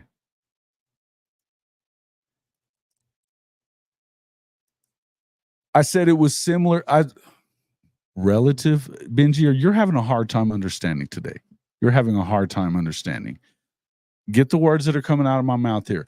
I said, just like at LSU, a quarterback can make a huge difference. A huge difference. They had a historically bad defense for LSU, and they still won 9 games. That's what I said. I'm saying that relative to the conference he plays in, they could win a lot of games this year. They're definitely gonna win more than 4, in my opinion, if they keep that guy upright. Period.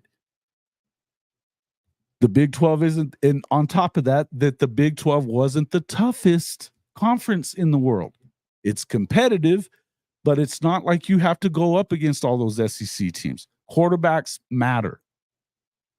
Quarterbacks matter. That's the point I was trying to make. You're making it about LSU. I was making an example that LSU should not have been that good.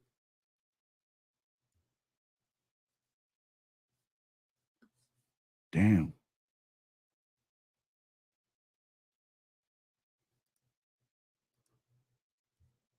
Indiana opening up the bag, huh?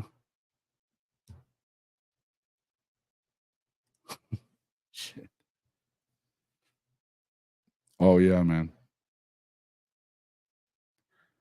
Yeah, well, yeah, and we were talking about the running back room, but yes, I agree with that too. And you look, you're hearing your guy talk about. Hold on just a second. What we got here? Listen, I mean, we've heard Avery Johnson talking about he doesn't want to just be a runner too. You know, he's fast and we know that he can run and all that kind of stuff, but you probably need to stay healthy. And if I know, you know, knowing Matt the way you know him, he's not going to want him putting himself in a lot of danger either. You can't afford to have him go down, really. So if you've got good receivers, you've got good running backs, why do you need to run Avery unless it's just necessary? You know, it's good that he can run though. I do like K-State, and I think defensively they should be better than they were a year ago, which I thought they were pretty soft on defense last year for whatever reason, but it just didn't come together the way you expected it to. And I don't know. I think they're going to be better. I think they're going to be a lot better team this year. Yeah. Again, this is why I think that I think you got to show NFL programs that you're going to be good too. Even if he was going to go coach in the NFL, I just don't. I don't really see another option for Coach Prime other than to stop coaching. If at this point right now, you're either going to stay there and continue on with this, and from what I can tell, I believe that he has. I think that he's going to stay loyal to Rick George for hiring him. I think he much appreciates getting the opportunity and the ability to go over there, and he lets him run his program the way he wants to. I mean, I don't see that this is a bad deal for Deion, and he doesn't give a shit what anybody thinks about him, and he can shut people down in these press conferences just like he did. You know, so I don't really see that changing much. He's going to have to win at some point, but again, you're playing in the Big 12, not the SEC. Why can't you? You know, because he can recruit. I think he may need to change his philosophy on recruiting in the high schools. But if he does that, that could hurt a lot of other programs. I can tell you that much.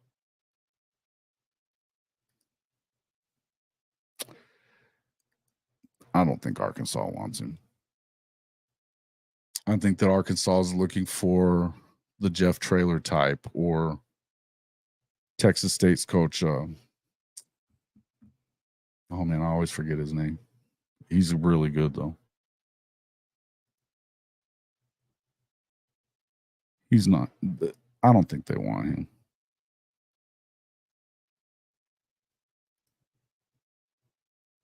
Who? Now we're just joking. Now we're just saying anything today. Come on, Chris. Come on, Chris. You know better. He's a big play guy. He's a big play guy, and they didn't use him enough. But I don't agree with that. And there's very few people that are making agreements with that. I know everybody at CU wants to dog every kid that wants to leave, but that's not the way to go about it either.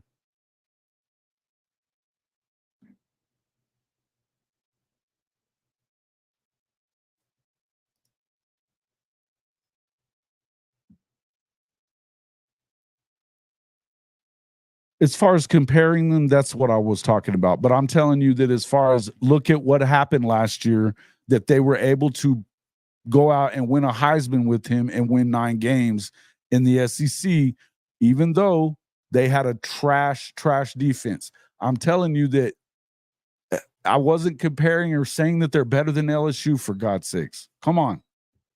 I said relative to the conference they play in, I think that the quarterback matters that much. You need to listen to the whole the whole freaking part of it, Benji.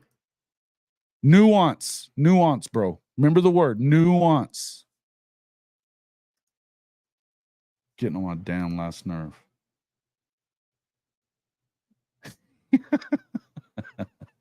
It's getting white. That prime beer is getting white. Yeah, GJ Kinney. I think that that's their number one target, to be honest with you.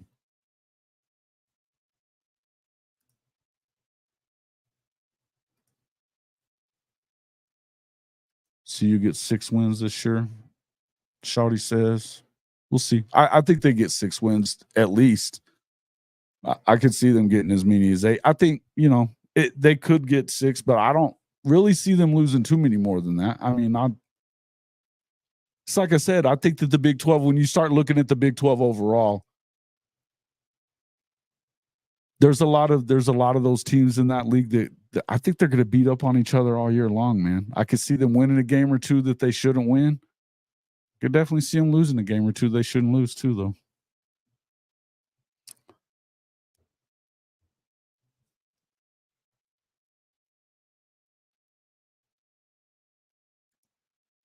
Well, okay, yeah, he's not a bruiser back.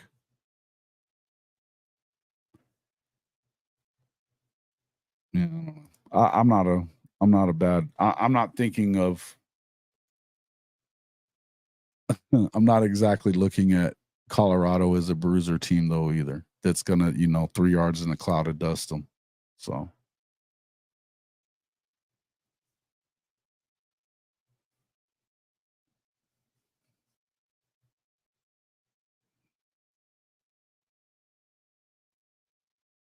They're going to play hard. It's going to be a good season. I think it's going to be a fun season to watch in the Big 12. I do. I think it's going to be a blast.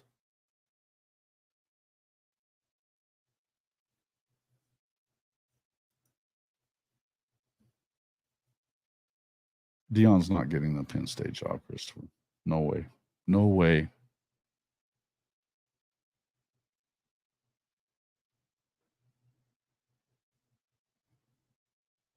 Why wouldn't you watch the Big 12? Why wouldn't you watch the Big 12? If you like college football, you watch it. I watch every conference, by the way, but just me. Hello there, Shirley. Good to see you. Thanks for coming in. I think there's a lot of fun football to watch in that conference. I think that there's some matchups that you can't wait to see. I'll tell you this one. I hope that last game of the regular season is Colorado against Okie Light in Boulder. If Okie Light has a chance to get to the conference championship game, you can bet your ass CU wins. I said it first. Yeah, come on. Come on, man. Pop back in. You can get in here and defend your Buffs.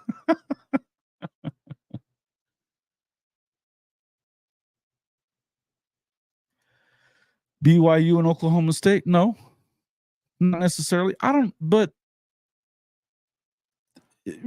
so you go and pick like the one that you think is going to be the least competitive. Is that what you're doing there, Bevo? I watch all games, bro. I don't care what conference they're in. I like college football, so I'll watch them all. But that's just me. And I do believe that there's going to be, look, what I will tell you this, the Big 12 has some of the best fans in the country. They get behind their football teams. BYU and Okie Light could be competitive. It could be. I think BYU's didn't really do themselves very much as far as finding a quarterback. I'll tell you this. I don't think Nathan Bomber Brown, and he's always high on BYU, and I don't think that he's very high on him this year. They're still a year or so behind in their recruiting. I think that that's just what's going on. But I think that long-term, BYU is going to be a player in this league. No doubt about it.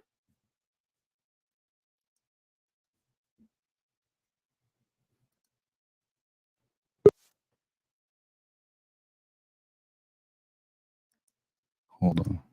What up? He's back. Back for round 2. I was just having so much fun. I had to make sure I took care of that meeting real quick. No worries. No worries. Thanks for coming back in. I appreciate it. Yeah, so you said I got to defend. I got to defend. What's going on? Am I getting railed in the comments? Hey, I've been trying to fairly defend, but mostly against a Texas fan that's talking shit about. It's mostly about, what I was getting. The point I was trying to make was this, and I've told you this one before. I was basically saying when you have a quarterback that's that good, a first round talent kind of quarterback, very similar to the way USC did with Caleb Williams in their first year from going 4 to 8 to 11 wins. Yes. Same with last year. If you look at what LSU did with Jaden Daniels and the worst defense in their history, probably, and they still won 9 games. So it's not out of the realm of possibility relative to the conference that they're playing in that they could go win 8 or 9 games. It's not out of the realm of possibility. Do I think they're going to win 9? Probably not. But it's not out of the realm of possibility. Totally not. I'm just not, some people want to put that expectation on them coming out. And I just think, they haven't proved that. What's really fun is that I think we're going to get a pretty good indication of really how different or how similar this team is to last year's, even just week 1. I'm not too concerned about the score when it comes to North Dakota State, but I do think that we still need to beat them in a way in which we don't leave any hope and where we show that they don't belong on the field with us, but this is the first game that we're going into favored since Stanford. And how we handle that, I think it's going to be a great opportunity for us to show, okay, have we learned some of the tough lessons that we should have learned at the end of last season? Is it going to make us better? Because you could argue that we were maybe 3 different in-game coaching decisions away from having 7 wins, 6 wins. Okay. Listen, I think so too. I to be honest with you, I also think that USC let you come back into that game, but you could have won it if there was a little bit of at the end of the game. If they did have just a little more urgency, they might have won that damn game. Yeah. Right. You shouldn't have lost the Stanford game. No damn way you should have lost that one. Oh, it was so depressing, Jason, being at that one game. Was bad. Yeah, that one was bad. That was the worst. The Arizona game, you should have won that one too. And then look, but the fact that you, with the backup quarterback, you were in the game with Utah, because look, it's not at that point, backup versus backup is whatever, but everywhere else, Utah should have been completely superior. Yeah.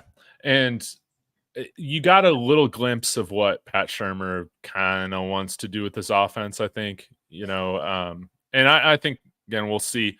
I think the fact that Pat Shurmur can call plays into Shedor's helmet this year, that's a bigger advantage for us, just because he hasn't had to convert, his whole playbook to all these hand signals and, all that sort of stuff in the college game, right? But I don't know. To hear Ohio State tell it, they knew for 2 damn years that Michigan was still in signs, but they still stole their signs the last time they beat them. The signs are meant to be stolen, man. Connor Stallion's an American hero. We wouldn't have these radios in the quarterback helmets without him, man. He's an American hero. But you're going to see some more, I think, 11 personnel this year, some more pistol. I think I just don't – it's hard for me to believe that you're just going to see empty or 10 personnel 90% of the time with Pat Shurmur. And I just do have more confidence this year, because even though Pat Shurmur's a little bit crusty, not going to lie about that. I think he's a hell of a lot better. He's a better coordinator, though, than he is a fucking head coach in the NFL. Yes. So I think that it should work out there. I don't think that that's a bad issue there as far as that goes. Now, do I think they probably could have gotten somebody a little better for college football, better suited? Maybe. But to be honest with you, Coach Prime wants to run this like it's an NFL franchise. So go ahead and let him do it. Yeah.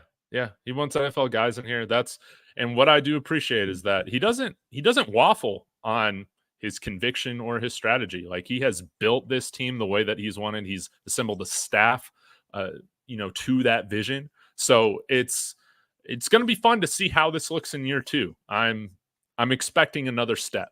That's what I'm expecting, and then we'll see kind of what happens after that. But I do think when you got, in my opinion, the best quarterback in the Big 12, and there's a lot of good quarterbacks in the Big 12, but you should be able to win a lot of these games. If he's not one, he's 1A. It's either there's one guy that might be better, and it's Daniels at Kansas, but he has to stay healthy. Yes. But to me, as far as dynamic quarterbacks are concerned, I think that Jalen Daniels is better. But I have to see him play a full season, and I do think that Shedeur is absolutely talented. I think the idea that he's a second or third rounder is funny. The guy has everything that NFL quarterbacks need to have in his package. Everything. He can do all this. So he can run, even though they don't let him run. He can run. He can throw. He passed for 70% last year and only had 3 turnovers. Guys, if you don't give Shedeur Sanders credit for who he is, you are a casual. Yes. You could argue that he was responsible for every 4 wins if you want to. Yeah. You can talk shit about Coach Prime and the way he runs this program. You cannot talk shit about Shedeur Sanders and say he's not a good quarterback. If you do, you're a casual, especially Texas fans with Quinn Ewers. No, you would take Quinn in a heartbeat and send him to see you if you could to get Shedeur back. Oh, yeah. You know you would. Yeah. Yeah. Am I going to? Yeah, I guess I'll go this far and say that if Texas had Shedeur as their quarterback last year, they would have won the national championship. They should have won it anyway, but that's neither here nor there. I got something for you on that. The brand has finally returned. Fuck your brand. I love that.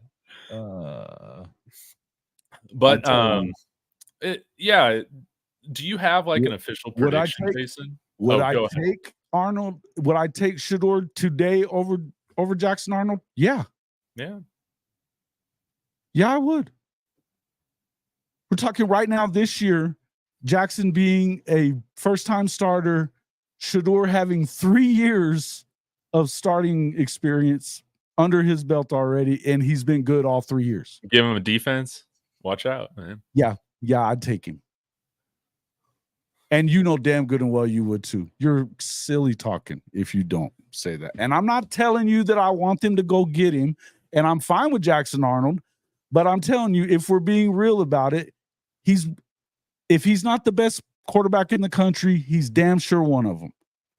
You can say whatever you want to about Coach Prime, but you cannot talk about Shedeur and say he's not that damn good, because he is. He's not just gonna be a first rounder because he's Deion's kid. Shiloh is Deion's kid too. He's not gonna be a first rounder. No. That's not how it works. But yeah, and all these Texas fans are gonna have to get on board, because right now I'm gonna put my betting odds on Jerry Jones to make a move in next year's draft if Dak remains unsigned. So I could see. I think that would be perfect. I could definitely see him doing that. I mean, look, man, do I think that that's what they should do? Probably not, but Dallas always fucks that up. So yeah, it's typical Jerry Jones, you know. Yeah, I mean, you know, you have to build the entire team. You know, the year he got CD, and I love CeeDee Lamb, and I think CeeDee's great. They needed a lot more than they needed other pieces for that football team, a lot more than they needed a wide receiver at that point. Yeah.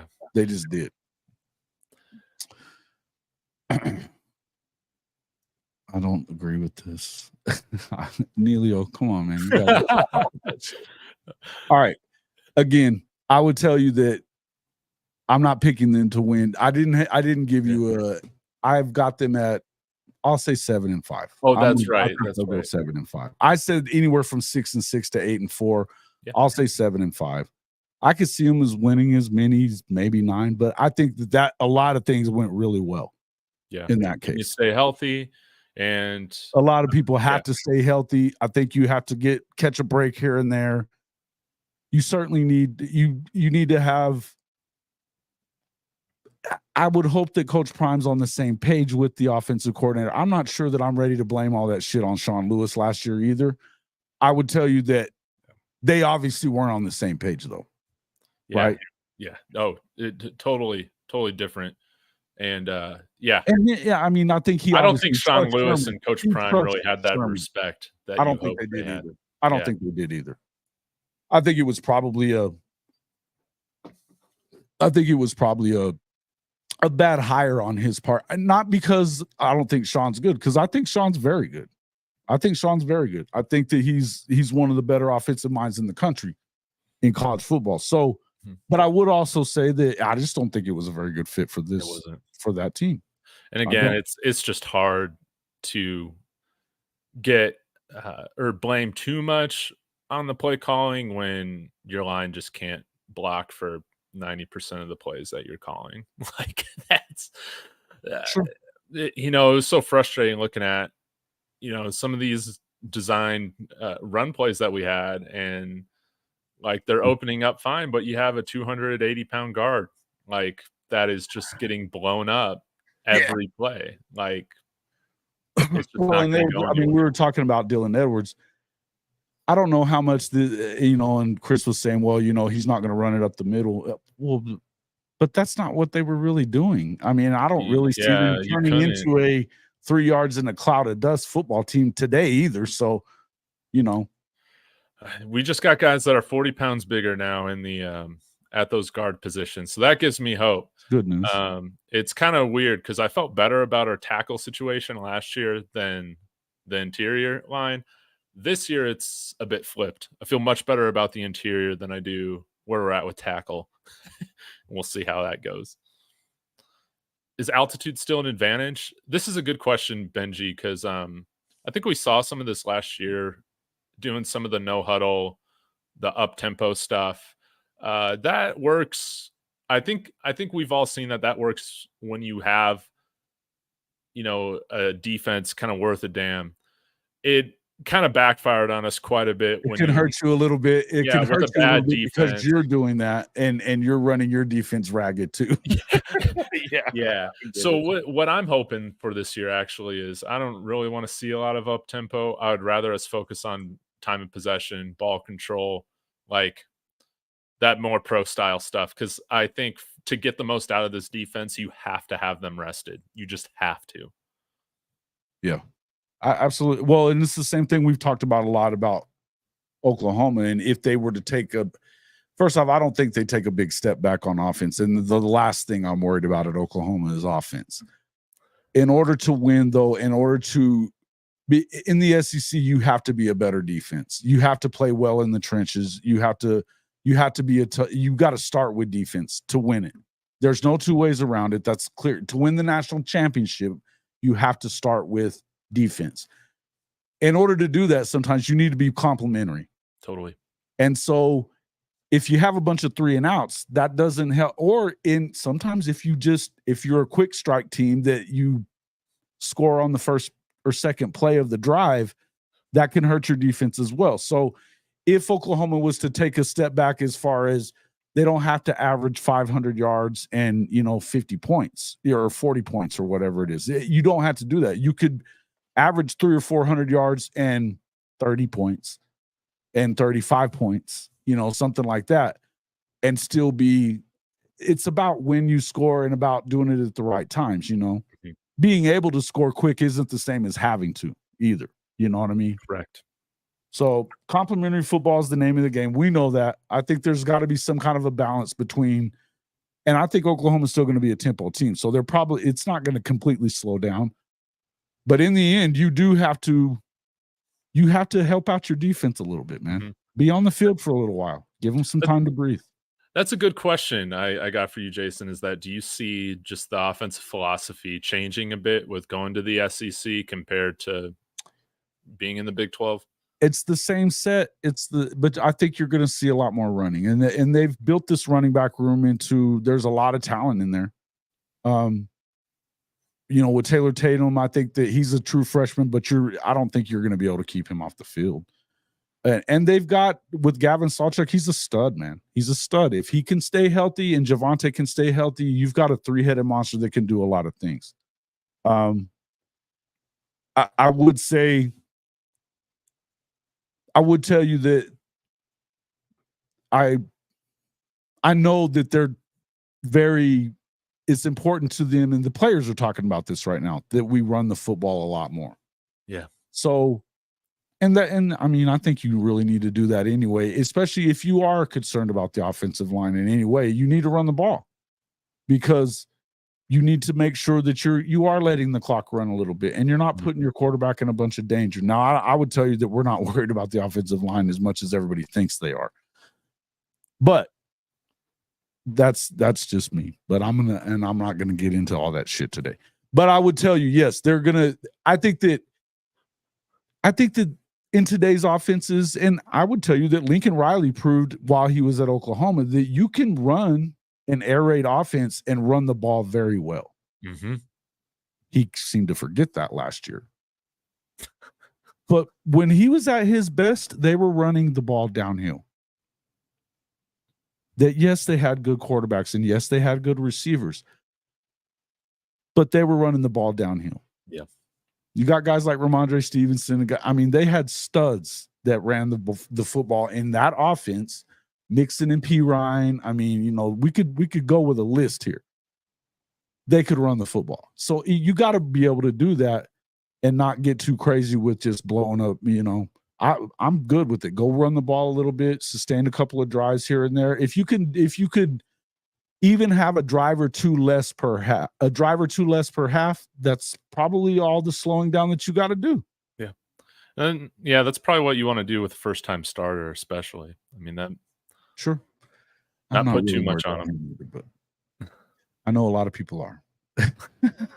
It's the narrative that goes around the SEC these days, you know. Yep.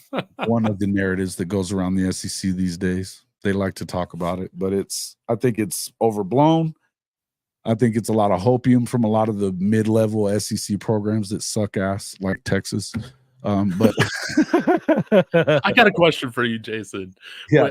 Has there been an SEC fan base that, you know, since entering the SEC that, you know, you're really Oklahoma fans are really developing a rivalry with? I wouldn't call it a rivalry, but Missouri fans, aside from Rob, who's one of our favorite guys that comes into the show all the time, Missouri fans have earned the ass whipping their team's going to take this year. I would not call that a rivalry because it's not. I love it.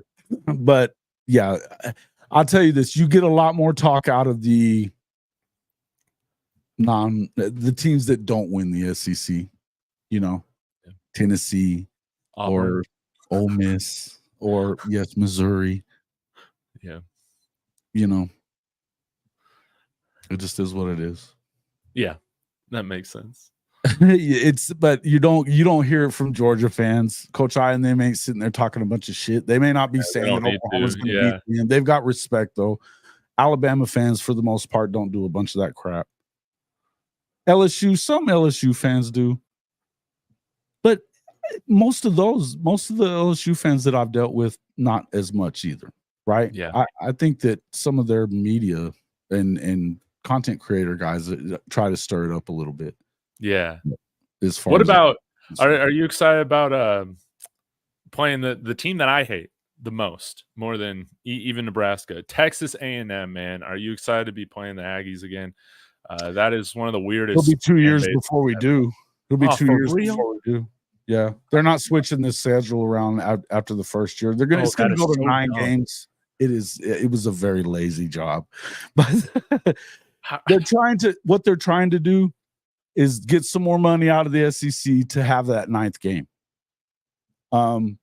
But until then, you kind of need to preserve some of the old SEC rivalries that they're trying to preserve, and they want to make sure that Texas and Oklahoma are definitely going to play. That's not going to go away, but they want to definitely make sure that they can play Texas A&M those first 2 years to get to that three rivalries that they can, you know, lock in for all the time. That's right. They're not doing pods. They're doing rivalry games. Yeah. Right. interesting. Yeah, Ben, you're getting another one too, buddy. Getting sick of both of you guys. Got him. Just talking too much shit. Just talking too much shit. I do this for fun though. I put people in timeout for fun most of the time. It's just funny. Yeah, now I'm starting to have some of the trolls come back now that football season is right around the corner. So I mean, everything's fallen into place. It's feeling right. Georgia and Bama fans. Would if they weren't winning natties. I haven't experienced that is what I'm getting at. The point is, Rob. And look, you've been I enjoy having you on our show, buddy. You're one of the few Mizzou fans that I can stomach, but the rest of them, they've earned it. It's gonna be real. What's up, Bishop? Bishop Frank? Yeah, man. Yeah, I love Bishop, man. He's my boy, man. Bishop Frank's the man. Yeah. Bishop Frank is the man. No, he's fantastic. He needs to be praying a lot for our Buffs this year. Tennessee fans are definitely getting annoying as well, Garrett. You're not wrong. Oh, dude, I love that Tennessee show, the Talking Balls, man. Weird. They lost their mind when Jordan Seaton committed to the Buffs. That was such a fun stream to watch. Did they? Do you ever watch Talking Balls? I have not. No, dude, they got that guy that looks like he's like broadcasting from his prison cell, but he's probably not in prison. But it's just like a cinder block wall. It's hilarious, and they're all smoking cigarettes on the stream. Like it's the most Tennessee thing ever. I don't know if you knew this, Rocky Top indeed, is it? Yeah, Rocky Top as it gets. I don't know, Jason, if this is if they have this in other states. No, they don't in Texas, which, by the way, I'm moving to San Antonio next Wednesday. I am really? Yeah, I don't know if I told you that, but you did not. It's about to get hot as hell down there. But all that to say, down there, yes, sir. I was in Tennessee 2 years ago for my little sister's wedding, and I just remember walking into a bar there, and man, it shocked me. I saw the bartender carrying Bud Lights or whatever with one hand and had a cigarette inside in the other. You can still smoke indoors at certain bars in Tennessee. I didn't know that. I did not know that either. It's kind of nasty. But and it's just, is it bars or is it restaurants and shit too? Well, they were serving food there, but this was a bar that I was at where the bartenders were smoking cigarettes while serving their drinks. I thought that was so disgusting. We left that bar pretty quickly.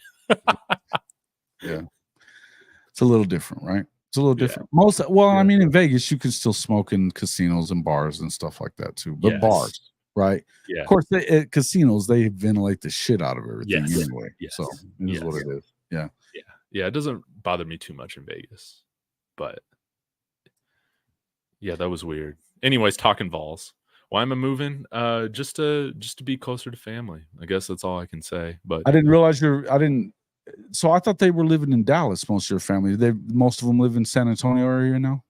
West Texas. A good area. I like San Antonio. Yeah, I got a lot of San Antonio. My mom's in Abilene, so not West Texas, so not too far away. So, but I do got family members out in Dallas, and then but most of my family and extended families in San Antonio. So, it's just our time. But I think eventually we will move back out here. It's definitely bittersweet. Neilio, you are my main dude, bro. My K-State homie. Love me some Neilio. But you're my guy, man. But look, like I said, and I got love for you for hating on Missouri too. I got it. So that's But I mean, I just don't hate on Rob because it's poor him. I just feel bad for Rob because he's a Mizzou fan. That's like Mike in Nebraska for me, man. Which, by the way, I don't know if you saw this. Nebraska's already down their left tackle, man. Yeah. Fuck Mizzou, man. I'm over them. They talk too much. And Drink is such a nerd, dude. He gets on my last nerve. And they got that offensive lineman from y'all, right? What was his name? Yeah, that tampering Caden Green thing. Is he going to start for them? He's going to start as a guard, but they paid like he was a tackle. Yeah. And talked about him being a tackle. So again, Drink's a knucklehead. He's such a dork. And this is why it makes me laugh that so many people are picking them to go to the college football playoff when there ain't no fucking way. They're just saying no fucking way. It's not happening. I'm not buying it. So it is what it is, but it's fun. It's fun. I haven't asked you. The one thing I will say is I don't really mind all this shit talking. I think it's a lot of fun. I think the media hype and crap is kind of stupid when you see them talking really good about Texas over one freaking season, right? Over one season. And they're automatically elite, but then you hear them saying it feels like a lot of hope coming from them that Oklahoma's not going to come in there and be Oklahoma from a lot of the media folks. Kind of lame. But the good news is all the teams that were picked ahead of OU, 7 teams picked ahead of OU by SEC media at the media days thing, right? So they play 6 of them. So we're going to find out. Yes. We're going to find out. Has Paul Feinbaum been saying anything about y'all? He doesn't expect them to be great this year, but he's not hating on OU. He's not really hating on OU. There's certain ones that do, but it's always weird to me what they hate on them about. It's like nothing stuff most of the time. Yeah. We'll see. I've wanted to ask you about this, Jason. If it's okay, realignment stuff. Do you see the SEC making a play for any of those ACC schools, or do they just not really care? I don't think that they're trying right now at the moment. The SEC seems happy with where they are.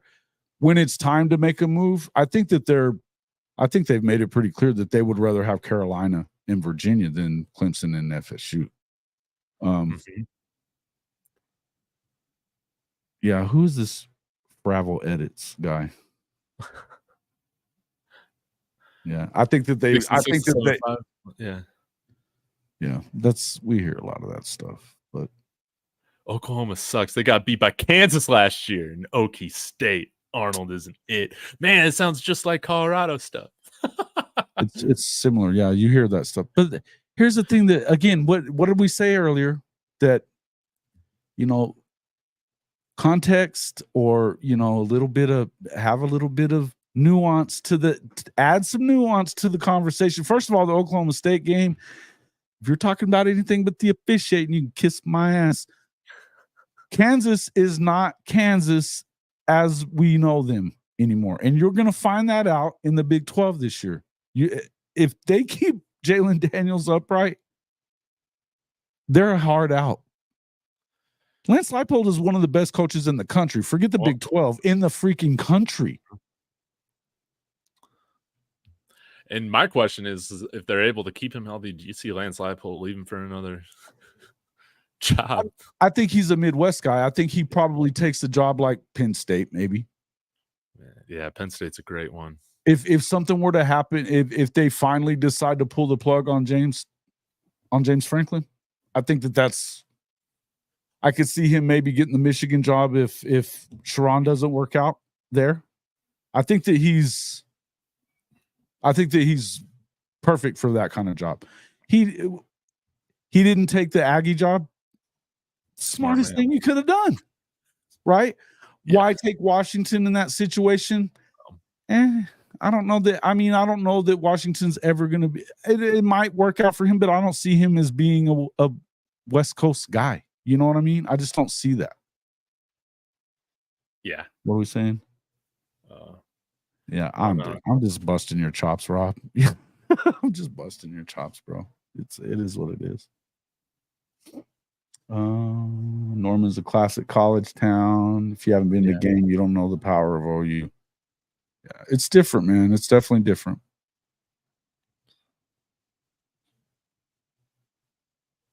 Yeah. I don't know who this guy is, this Edits guy, but you lacking context and nuance or any of that kind of stuff. He's coming from my channel. It makes sense. Not that they're not everywhere, but because there's plenty of them here too. But yeah, it is what it is. I think they're going to be. Nobody's saying that Oklahoma's going to go in there and dominate the SEC. I have never said that. I've said nine wins this year, maybe 10. I think they can compete for their defense. This is not Lincoln Riley's Oklahoma. It's just not. So that's where I'm at with that. I feel like they got a coach in there that knows what it takes to beat SEC programs. That's right. Look, Clemson beat Alabama twice in the national championship game with him as their defensive coordinator. They're recruiting on another level of where they've been in the past. Bevo, you can walk. Bevo's bodyguard. I love that nickname. I haven't even Yeah, thought. and DKR is named after a Sooner, right? You know, Darrell Royal. He's a Sooner. You love us so much that you named your stadium after us. Texas. Lost an edge transfer for the year. Injury bug is hitting a lot more than last year. It happens, man.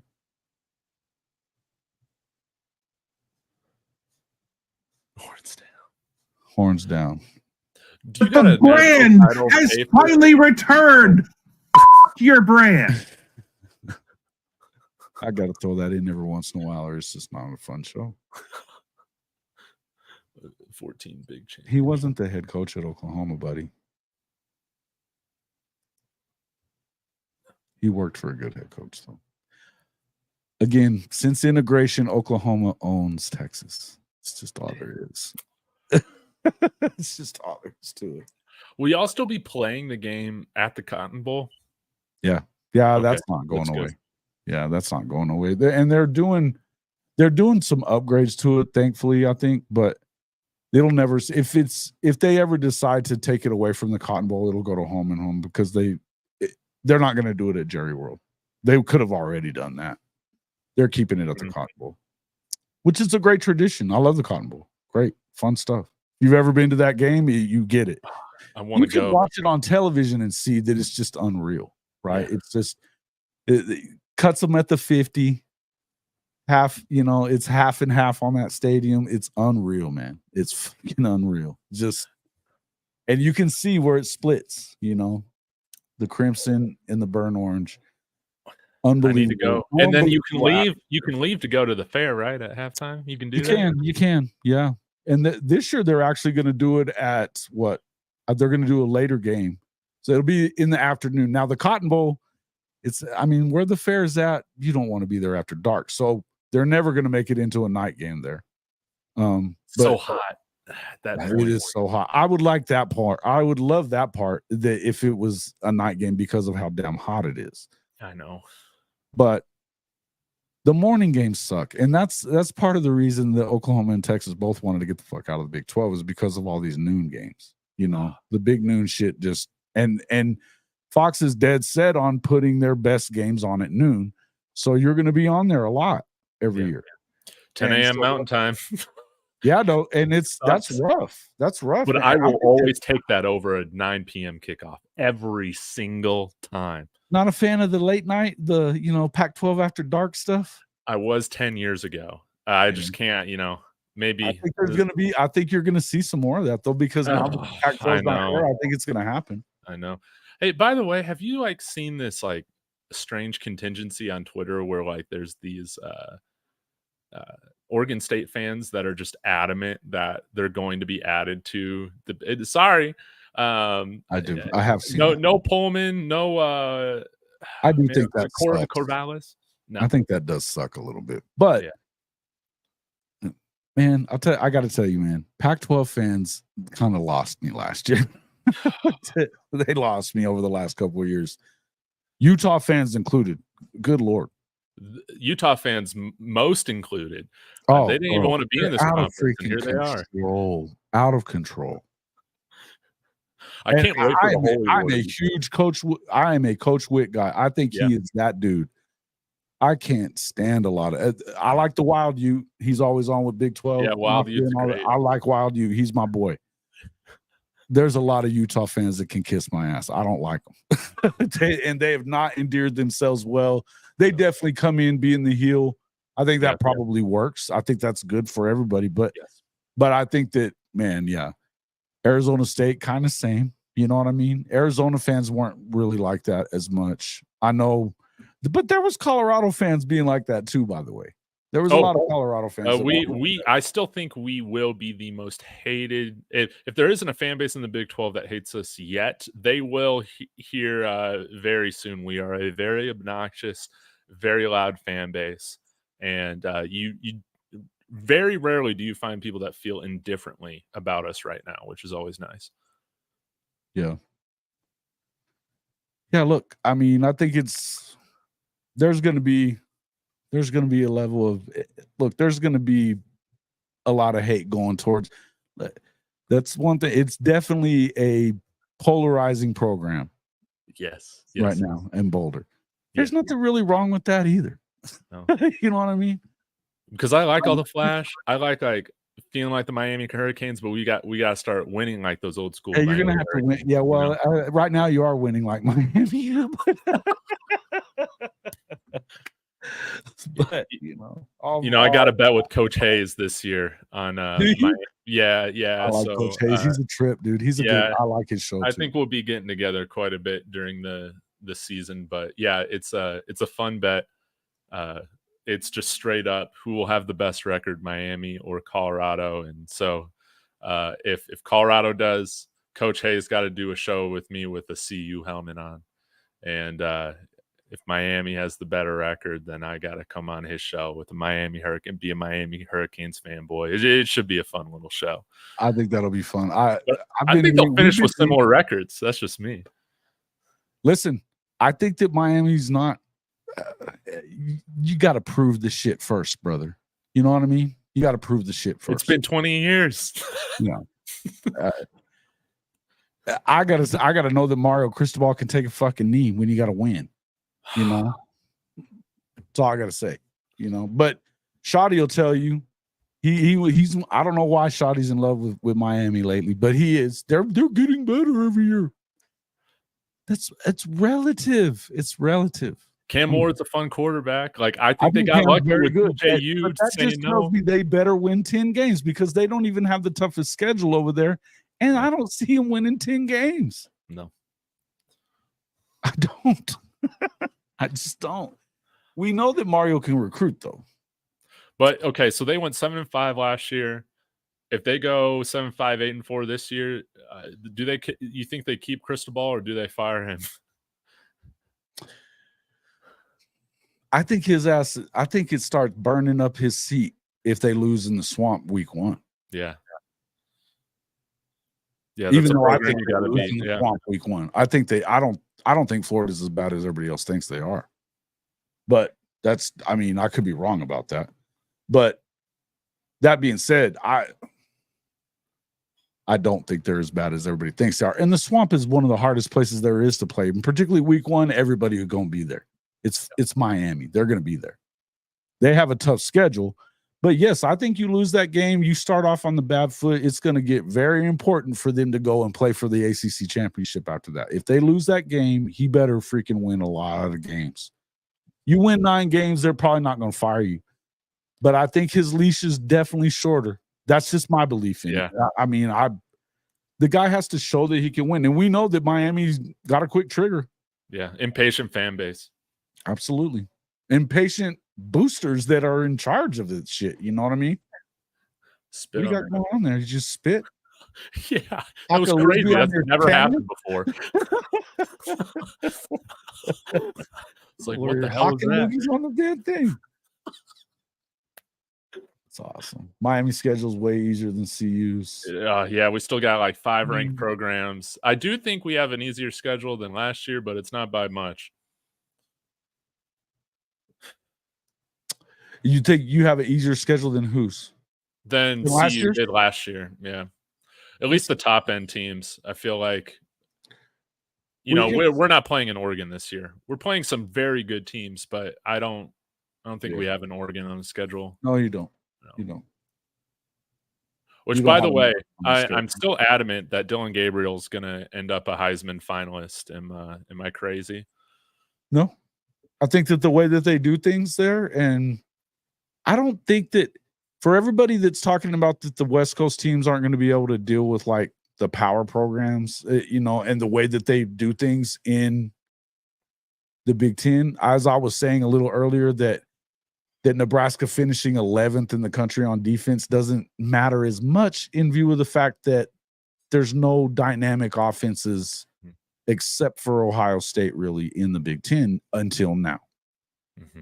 Now you bring in, I think that Lincoln's offense and the Oregon offense are going to be a pain in the ass for everybody. Now, do I think there's some other things that adjustment-wise are going to probably hurt the West Coast teams? Yeah. Sure. But I would tell you that even with Jedd Fisch, they're going to be very good. It's going to take a year or two. Yeah. They're going to compete. UCLA, I'm not too high on right now. The way that things are going with it, if they're going to have to start sharing revenue with Cal and shit like that, it's not good. It's a mess. It's a basketball school, so yeah, they don't care about football. Yeah, they just like the money that they're getting from it.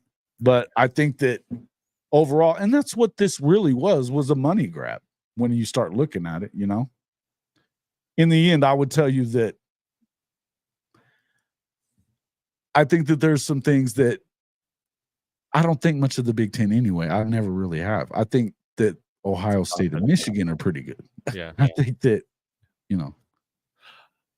I've never understood how they've been able to pull collectively as a conference the money that they have. I think they just got great people. Oh, they love them. They love them out there. They love them out there, no doubt. Yeah. We got a super chat here. Oh, thanks, Fravel. Yes, sir. Miami's schedule isn't easy. They lost to Georgia Tech. They canceled the Notre Dame game this year because they were scared to play in November. Miami. They didn't cancel Did they cancel the Notre Dame game? No shit. I didn't even realize that. Coach had something about my co-host on the night show that we do. Coach Roybal is a big Notre Dame fan, so I didn't realize that he hadn't said nothing about the Miami game. You can't cancel the Notre Dame game. Come on, man. Notre Dame's got a pretty light schedule this year, so I don't know how much you should be talking there, Fravel. So it's after that first game in College Station on the first weekend, then the next game that's really of significance, I guess, will be Louisville, and then they at one point you have 8 straight home games. 8 straight? Mm-hmm. Notre Dame sure loaded it up in their favor. Thank you for the super chat, though. Let's see. Was it UCLA was good last season with Chip, but they had but none of those guys are there anymore. None of those guys are there anymore. Out. Yeah, Latu's there still, but the D coordinator left. Chip left.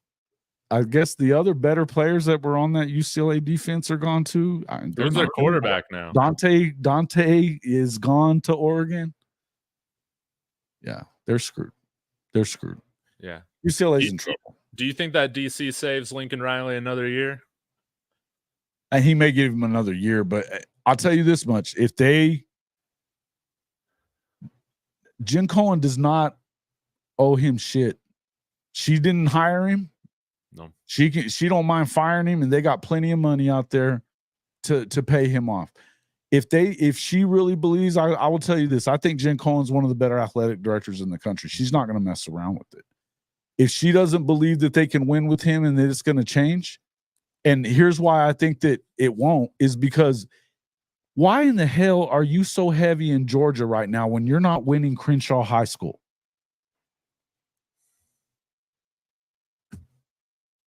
Look, you got to win California. You got to win your state no matter where the hell you are if you're going to be a winning college football program.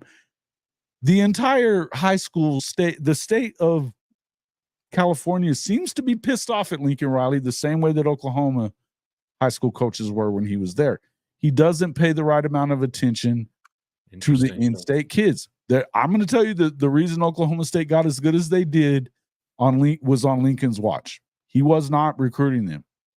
Now Oklahoma's getting all the best Oklahoma kids, all of them. So it is what it is. I mean, the top 10 California, though, recruits, 4 of them are going to – it's either 4 going to Alabama or 5 going to Alabama, and the other 4 going to Oregon. That doesn't work. Yeah, and I saw right now they got that 5-star quarterback is committed to A&M right now that they're trying to get back in good graces with. Yeah. Well, yeah, the 26 kid is going to Oklahoma. And he's probably going to be a 5-star. He's a 4 right now, but he's probably going to be a 5-star. It's when now even quarterbacks are not hanging around there. This is not a good thing. If you're Lincoln Riley, you're losing. If you lose Juju Lewis to Colorado, It better not be Indiana. Oh, if it's Indiana, everything went wrong. But I do think it's going to be just Colorado. happened there at Indiana. Then if they're getting him, because that must be a giant bag of cash. Yeah, to me it reminds me a lot of Jordan Seaton in Maryland. That kind of thing. I think he really likes the coach, but I just don't see you, if you're Juju Lewis, turning down Auburn, USC, and Colorado to go play at Indiana. Like I just don't see it. Yeah, maybe. We'll see kind of what happens. It's Indiana. Well, we'll see. It is Indiana. I mean, it is Indiana. But I would tell you that I'm surprised. I mean, if we're talking about where he should be going, he's from the South. He's from Georgia. He's from Atlanta. Yeah, Juju. In that case, why isn't he going to Auburn when they really need a quarterback? You think the weather's bad out here in the winter, man? How about Indiana? Oh, bro. Yeah. It's like blowing ice. Ridiculous. Yeah. You don't want to play at Indiana. Come on. Oh, shit. No, you ain't a basketball player. Stay out of there. Yeah, How exactly. do you do that? Notre Dame, maybe. But aside from that, nope. But I don't think that it surprises me that if it's clearly about money, because otherwise he's going to Auburn. You know what I mean? Mm-hmm. Yeah, I guess. All the smoke. Benji's bringing it up. A Deuce Knight going to Auburn. Is that what everybody's saying? I've been hearing Deuce Knight a little bit. Yes, to Auburn, but man, hey, leave USC alone. They can't beat Notre Dame. That's what he said. I love the spin, Fravel. Oh, that's funny. It's funny. Yeah, Yeah. they're going through a tough time right now. Can't beat Notre Dame. I've Can't never recruit had a their own problem state. with USC. I had never had a problem with USC until I have a problem with Lincoln. I'm glad he's gone from Oklahoma, but the way he left Oklahoma, fuck Lincoln. Yeah. Yeah. And I think he's trash. I think that Notre Dame is going to beat that ass again this year because Notre Dame has one of the best defenses in the country, and USC is soft. That's just all there is to it. They are soft. That's real. Juju's dad is something else. A lot of their dads are something else. They're Benji. A lot of their dads are something else. Yeah.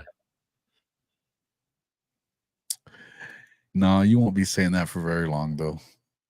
You won't be saying that for very long because you're going to get beat more by this one. You had a chance with Lincoln. They weren't going to play defense. So, it is what it is. I don't know what's going to happen with all these guys. We'll see what happens with all this. Do you think like because in the NFL, it's a big deal with like the West Coast teams going to play the East Coast and like them always playing below what, you expect. Do you think that's going to be something that might factor in with these West Coast Big Ten teams traveling east? I do think that's an adjustment for them. I think that you could lose games. I think that's when you have to start. Look, when USC is USC, they start on defense too, bro. Let's just be real. All winning college football teams start there. You can win football games. You're not winning championships if you're not playing defense. Right. You're just not. And if you think about USC, when peak as good as they were with Reggie and Matt Leinart and, Carson Palmer and those guys offensively, they were way better on defense. They were just better on defense. That's all there was to it. Yeah, run along. The brand has finally returned. Fuck your brand. See you later, Benji. He's actually a member of the show. We give him shit, but I actually like Benji. He earned his time out earlier saying he played both ways in high school like he's the same as Travis Hunter. Fuck out of here. That probably meant something different when he played too, right? You know, He might have. both ways. He is from Texas. He is from Austin. I'm just playing. That's funny, man. I like him. He's funny, man. He can take the heat. He dishes it, so he's gonna get it back, no doubt. No doubt, man. No doubt. Yeah, but no, I do think so. What do you think? I think it's gotta hurt you, and that's a lot. The travel itself, in and of itself, I think is tough. Dude, it's just, and I think it's very tough. About their big noon games, because they're gonna happen. That's 9 a.m. at USC. I know, for all of them, all four. Yeah, it's insane, and it's crazy when you look at college football 10 years ago, 15 years ago, like, and where it's at now, man. It's. I do wonder if at some point we would see maybe like a return, because I don't know, how much does Ohio State and Michigan, are they cool with like propping up these schools that are doing absolutely nothing for them, like Rutgers or whatever, and where these guys will just want to like eat. You know how long Rutgers and Maryland waited for freaking 10 years to get the full amount of money for being in the Big Ten? Wow, I didn't know that. Yeah, wow. They hadn't got, this is I think this year is the first time they'll ever get a full share. Oh, that's terrible. That's terrible. But yeah, the travel's so stupid. I wish we could return to more regionality in it, but I don't think we're ever going back. Put that dude in timeout. That's a lie. It's a lie. Put his ass in timeout. Blame OU in Texas. Now you can blame Texas for it. The Longhorn Network. That's what started it all. Listen, and I'll tell you the other thing. The Pac-12 screwed themselves. That clusterfuck of people that run the Pac-12 and their media people that were passing on this stupid ass stuff. The idea, and the presidents of the schools, to be honest with you, for them to sit there and not take the deal, overvaluing themselves and sticking to their guns, and then all the shit they talked. And listen, as much as I haven't been very happy with the way that things ended in the Big 12 and Brett Yormark, but Brett Yormark extended them an olive branch and gave them an opportunity. The truth is, the Big 12 should have died instead of the Pac-12, because the way it had been handled, everything had to go the exact way that it went for the Big 12 to not be the conference that killed. No doubt about that, because the last two commissioners of the Big 12 were trash, period. They were completely reactive, didn't have a thought going on about doing anything proactively, making the conference better. When you could have had your national championship if you'd had TCU in that damn playoff that year, that they didn't have a fucking game and it left TCU out. They'd have beaten everybody's ass. They were that good. They were that good. When they had to share that with Baylor, unbelievable. Yeah. Stupidest thing. And you literally shot yourself in the foot. Oh, we'll do. And didn't add teams when it was the stupidest. Dan Beebe is the one that allowed it to turn into that. Yes. Because he knew what was coming with the Longhorn Network and didn't say a fucking thing. That got him fired. But I got to tell you, the next guy wasn't any better. Wasn't any better. They just sat there and took their big paycheck and did jack shit. It just not. Now, I think Brett Yormark is very smart. I think he's doing things the only way that you can. I don't know how much it's going to really matter. I think in the end, when they decide it needs to go to two big conferences, you're going to go to two big conferences. I don't know.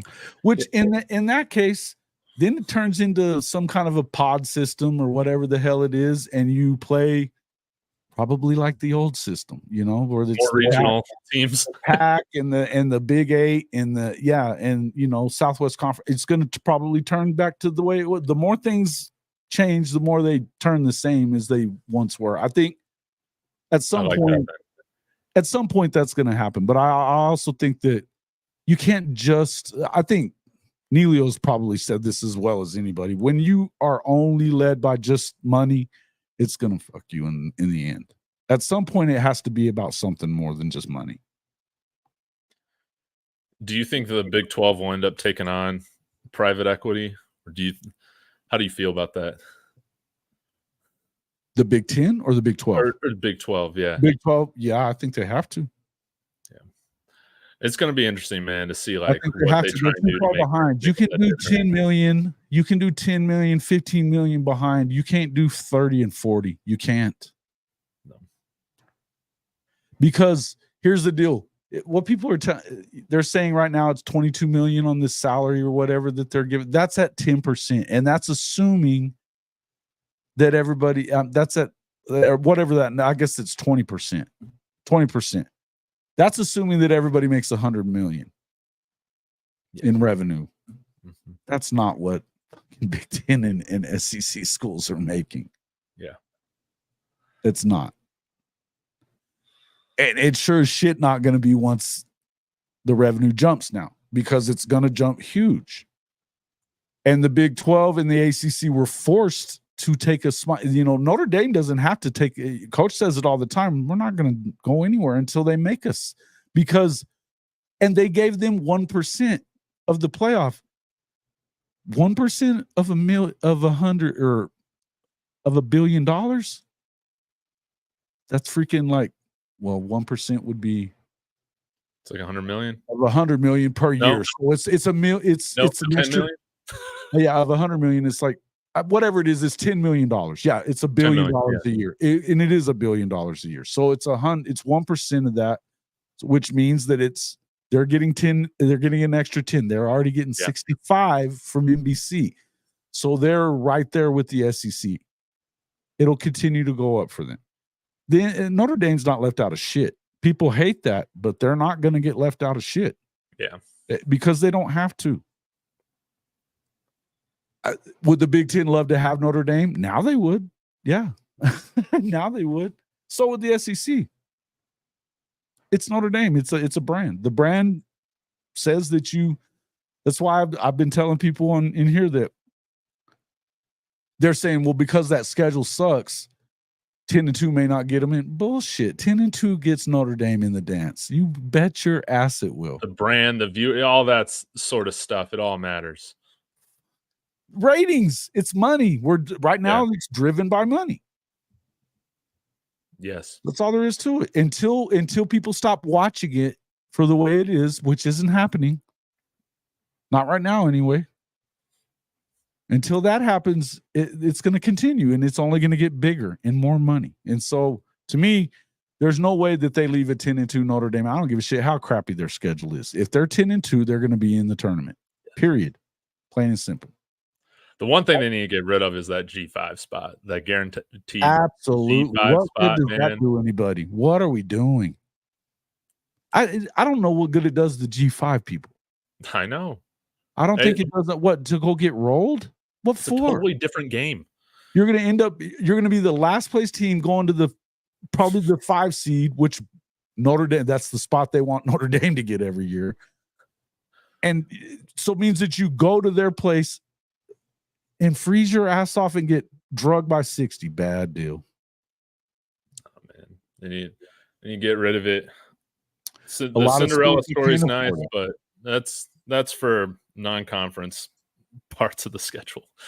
Well, Jimmy Lee's right. He said it's only a matter of time before some universities, they're going to have to opt out of the whole system part of it and play more of that G5 type of deal. Yeah. In order to, if you don't take on that private equity, the Big 12 schools will take it on because they care about football. Yeah. But I think that there's programs, there's certain programs that may or may not, though. I don't know how many of them necessarily do it, but I do believe that. Yeah, I don't know, man. I think that how many of the schools that may not, you hear that Arizona's in a lot of financial trouble. So can they do it? I don't know. Yeah, I don't know how they make it work, but do you think Do you think with private equity, the Big 12 legitimately could go after some of the big fish in the ACC, or is that more of a pipe dream to you? I think that turns into uneven revenue, which will piss a lot of people in the Big 12 off. But you're hearing a lot of people, and that was a lot of the reason that everybody hated Texas so much. But that there was uneven revenue in that because of used to be in the pack. Well, they were. Well, no, they were pissed off at Texas because of the Longhorn Network basically creating an uneven revenue stream. Yes. Yeah. That's why you saw Nebraska leave. That's why you saw Colorado leave. Yeah. Mizzou, A&M. That's why they left. They definitely weakened it. But oddly enough, I haven't heard many Big 12 fans complaining about the idea of paying FSU and Clemson double to get them to come. Now that they're trying to survive. Yeah. I don't know that you do that, but I've heard Bomber talking about that on the shows. That do it. Man, I would just find that that much revenue to the fold. I don't know. Yeah, but if they do, why? And you're the ACC, why don't you just do the same? Right. To me, I think it would be hilarious. They're making all this fuss just to join the Big 12. Yeah, I don't think that's really what's going to happen. I think that FSU and Clemson will find a home in one of the two big boy conferences because of their brands. I think they will. So this is why you're hearing the Big 12 say, "Yeah, we'll pay more." Okay. And if you're smart and you are getting to where you're going to be pretty much on par with an SEC or Big 10 school and you don't take the Big 12, then you're a dumbass if you're Florida State and Clemson, because you can theoretically make the playoff at least 2 or 3 times out of 5. Theoretically, right? You still have to go do it. But it's definitely a lot easier road than it is in the SEC. No doubt. So I don't know, man. I don't know. I think that college football is the problem. The biggest thing from what I don't like about it, I don't like losing rivalries, and I think that you're going to see more and more of those things happen. It's going to happen. Oklahoma and Oklahoma State ain't doing it. It's because Gundy's weak, but you don't have to play it, so he's not gonna. And you always find you got Lincoln Riley trying to weasel out of the freaking Notre Dame game now. Terrible. You know what I mean? He's scared as shit of the SEC, and he's now even making excuses to try to get out of Notre Dame. Now, I don't know how many of the people at USC are going to allow such a thing. They're going to be like, "Are you out of your fucking mind?" Yeah. And it looks so weak, bro. It looks so weak. Such a weak move. But they're convinced that it's such a harder conference than what they've been in the pack. And okay, bro.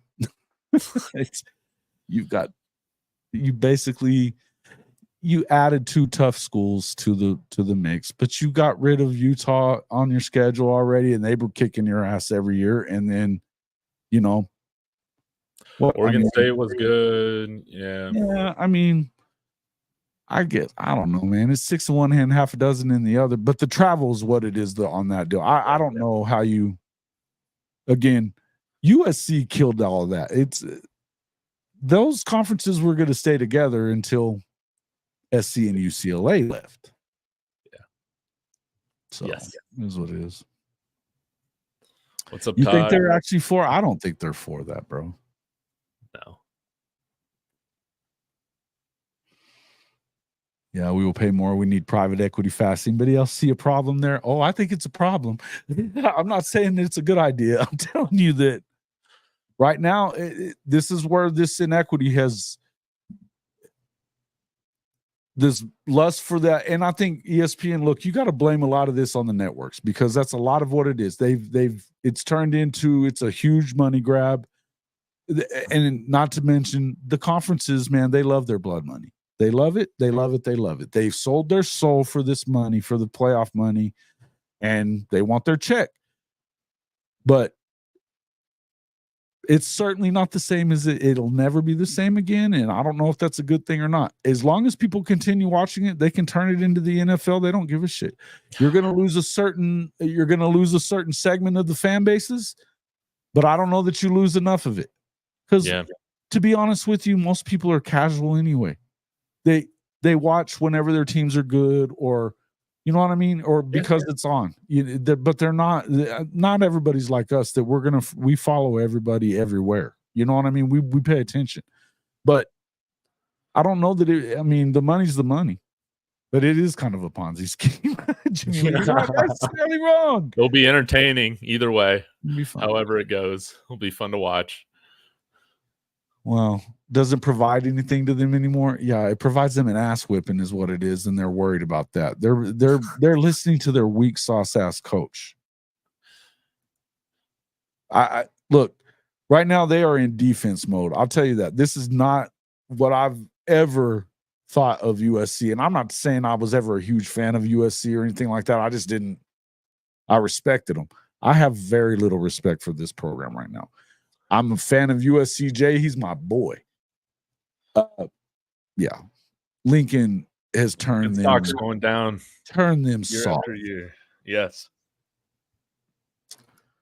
So, what do you say? Yep. The day or time of the diehard fan is slowly dwindling. Yeah, it is because, well, we're all dying. Everybody's dying. You know what I mean? There's gonna come a point 20 years down the road where most people weren't alive when it was that way. So it's history to me. I mean, if you're hearing a lot of SC fans saying that, it's because they don't know what that meant anymore. Yeah, they do love those 11 a.m. kickoffs. Have fun with that. It's actually 10 a.m. for Mountain fans. Oh yeah, it's 10 a.m. man. But again, I'll still take that over the 9 p.m. kickoffs. Just ridiculous. But neither of them are ideal. Well, and I think that's one of the ways that the Big 12 is, and I see them doing this. I think this is a smart move by them, is that they're willing to start making some moves as far as, I like the Thursday night games. I like the idea that they came out with about playing a Sunday night game. Why not? Interesting. This idea that you can't go up against the NFL is kind of stupid to me. It's one game. It is. Because if you're doing a late one, because that's a late night game anyway, or you could even start it an hour earlier. College football fans are college football fans. Big 12 fans are Big 12 fans. And you know who you're not battling against? The rest of Saturday in the SEC. Yeah, I guess you do have about an hour and a half or so when the afternoon games end and before Sunday night football kicks off. It could be a nice little window. Why not? And I mean, it's over by halftime. You can still watch the NFL game, but a lot of times the Sunday night game hasn't been as good lately as it used to be. I think that's fair. Again, I don't know that it matters. I think that you're going to get about the same amount as you would get going up against the SEC. And to be honest with you, you need to be seen more. Being on regular TV that you can be found is probably more important than going up against the NFL. That's just my opinion. This is something I saw, but I saw what's his name talking about that. I think that you have to be flexible and be willing to do that. I think the Friday night games are smart. Yeah. I like the Thursday night. I feel like that's probably even better to go because those matchups with the NFL are just always dog shit. So, yeah, I love the fact that we open up on Thursday night. I think that's fun, but I wouldn't mind to see more Thursday games. I think that the idea that Wilner had was he was saying to do it really late. Okay, and I'm okay with that too. On Sunday nights, late nights, maybe you do a handful of weeks. You don't have to do it every weekend, but a handful of games that start at 9 Eastern. That's still, that's 6 on the West Coast. It doesn't hurt anything. Maybe that's, you know what I mean? That's not terrible. Because of the fact that, and by then, 9 Eastern, we're talking the game is getting over with, the Sunday night NFL game. Mm-hmm. So you're not really having to go up against them. And the truth is, the East Coast is not watching the freaking Big 12 anyways. On the grander scheme of things, the Big 12 fans will watch it. They will watch it. it'll be a lot more popular. The late night that Pac-12 After Dark game will be a lot better as the Big 12 After Dark. It will, because they'll watch it more. Yeah, I agree with you there. There's only a few fan bases that really watched college football lately in the Pac-12. That's just truth. Outside of the Oregon schools, I know that they hadn't been watching it at CU until Coach Prime got there, but Utah definitely filled up them stadiums. Mm-hmm. Arizona did pretty good most of the time. Arizona State struggled to fill up their stadium a lot though too, but in the USC, the LA teams don't fill up shit. They're not going to fill it up with Big Ten teams either. Yeah, they don't care about that shit. It is what it is. Wait, that means College Game Day will have more people watching than Big 12 10 a.m. games? Well, no, it's 10 a.m. in the Mountain Time Zone is what we were saying. It's still at yeah. We still have College Game Day before that kickoff, so they'll be watching all of it. So yeah, it is what it is. Really quick, I want to address this question, Todd. I'm really optimistic this year. Who is it, Todd? We've addressed the O-lines and man, my hope again for Colorado is that we get to average. Like, I know that's probably not a sexy take, but if we can just get to average defensive line and offensive line play, like that can make a significant difference in the record. It's a little overused in the Big 12. I mean, not everybody. You don't have to be as big, but it's going to help. I mean, we're not starting 280-pound guards. That's huge. Well, we'll see what right tackle looks like. That's still the biggest. You have a good offensive line coach. I can tell you that. Yeah, we have somebody who's competent, that actually coaches, that doesn't bitch. So we've really upgraded with Coach Loldholt.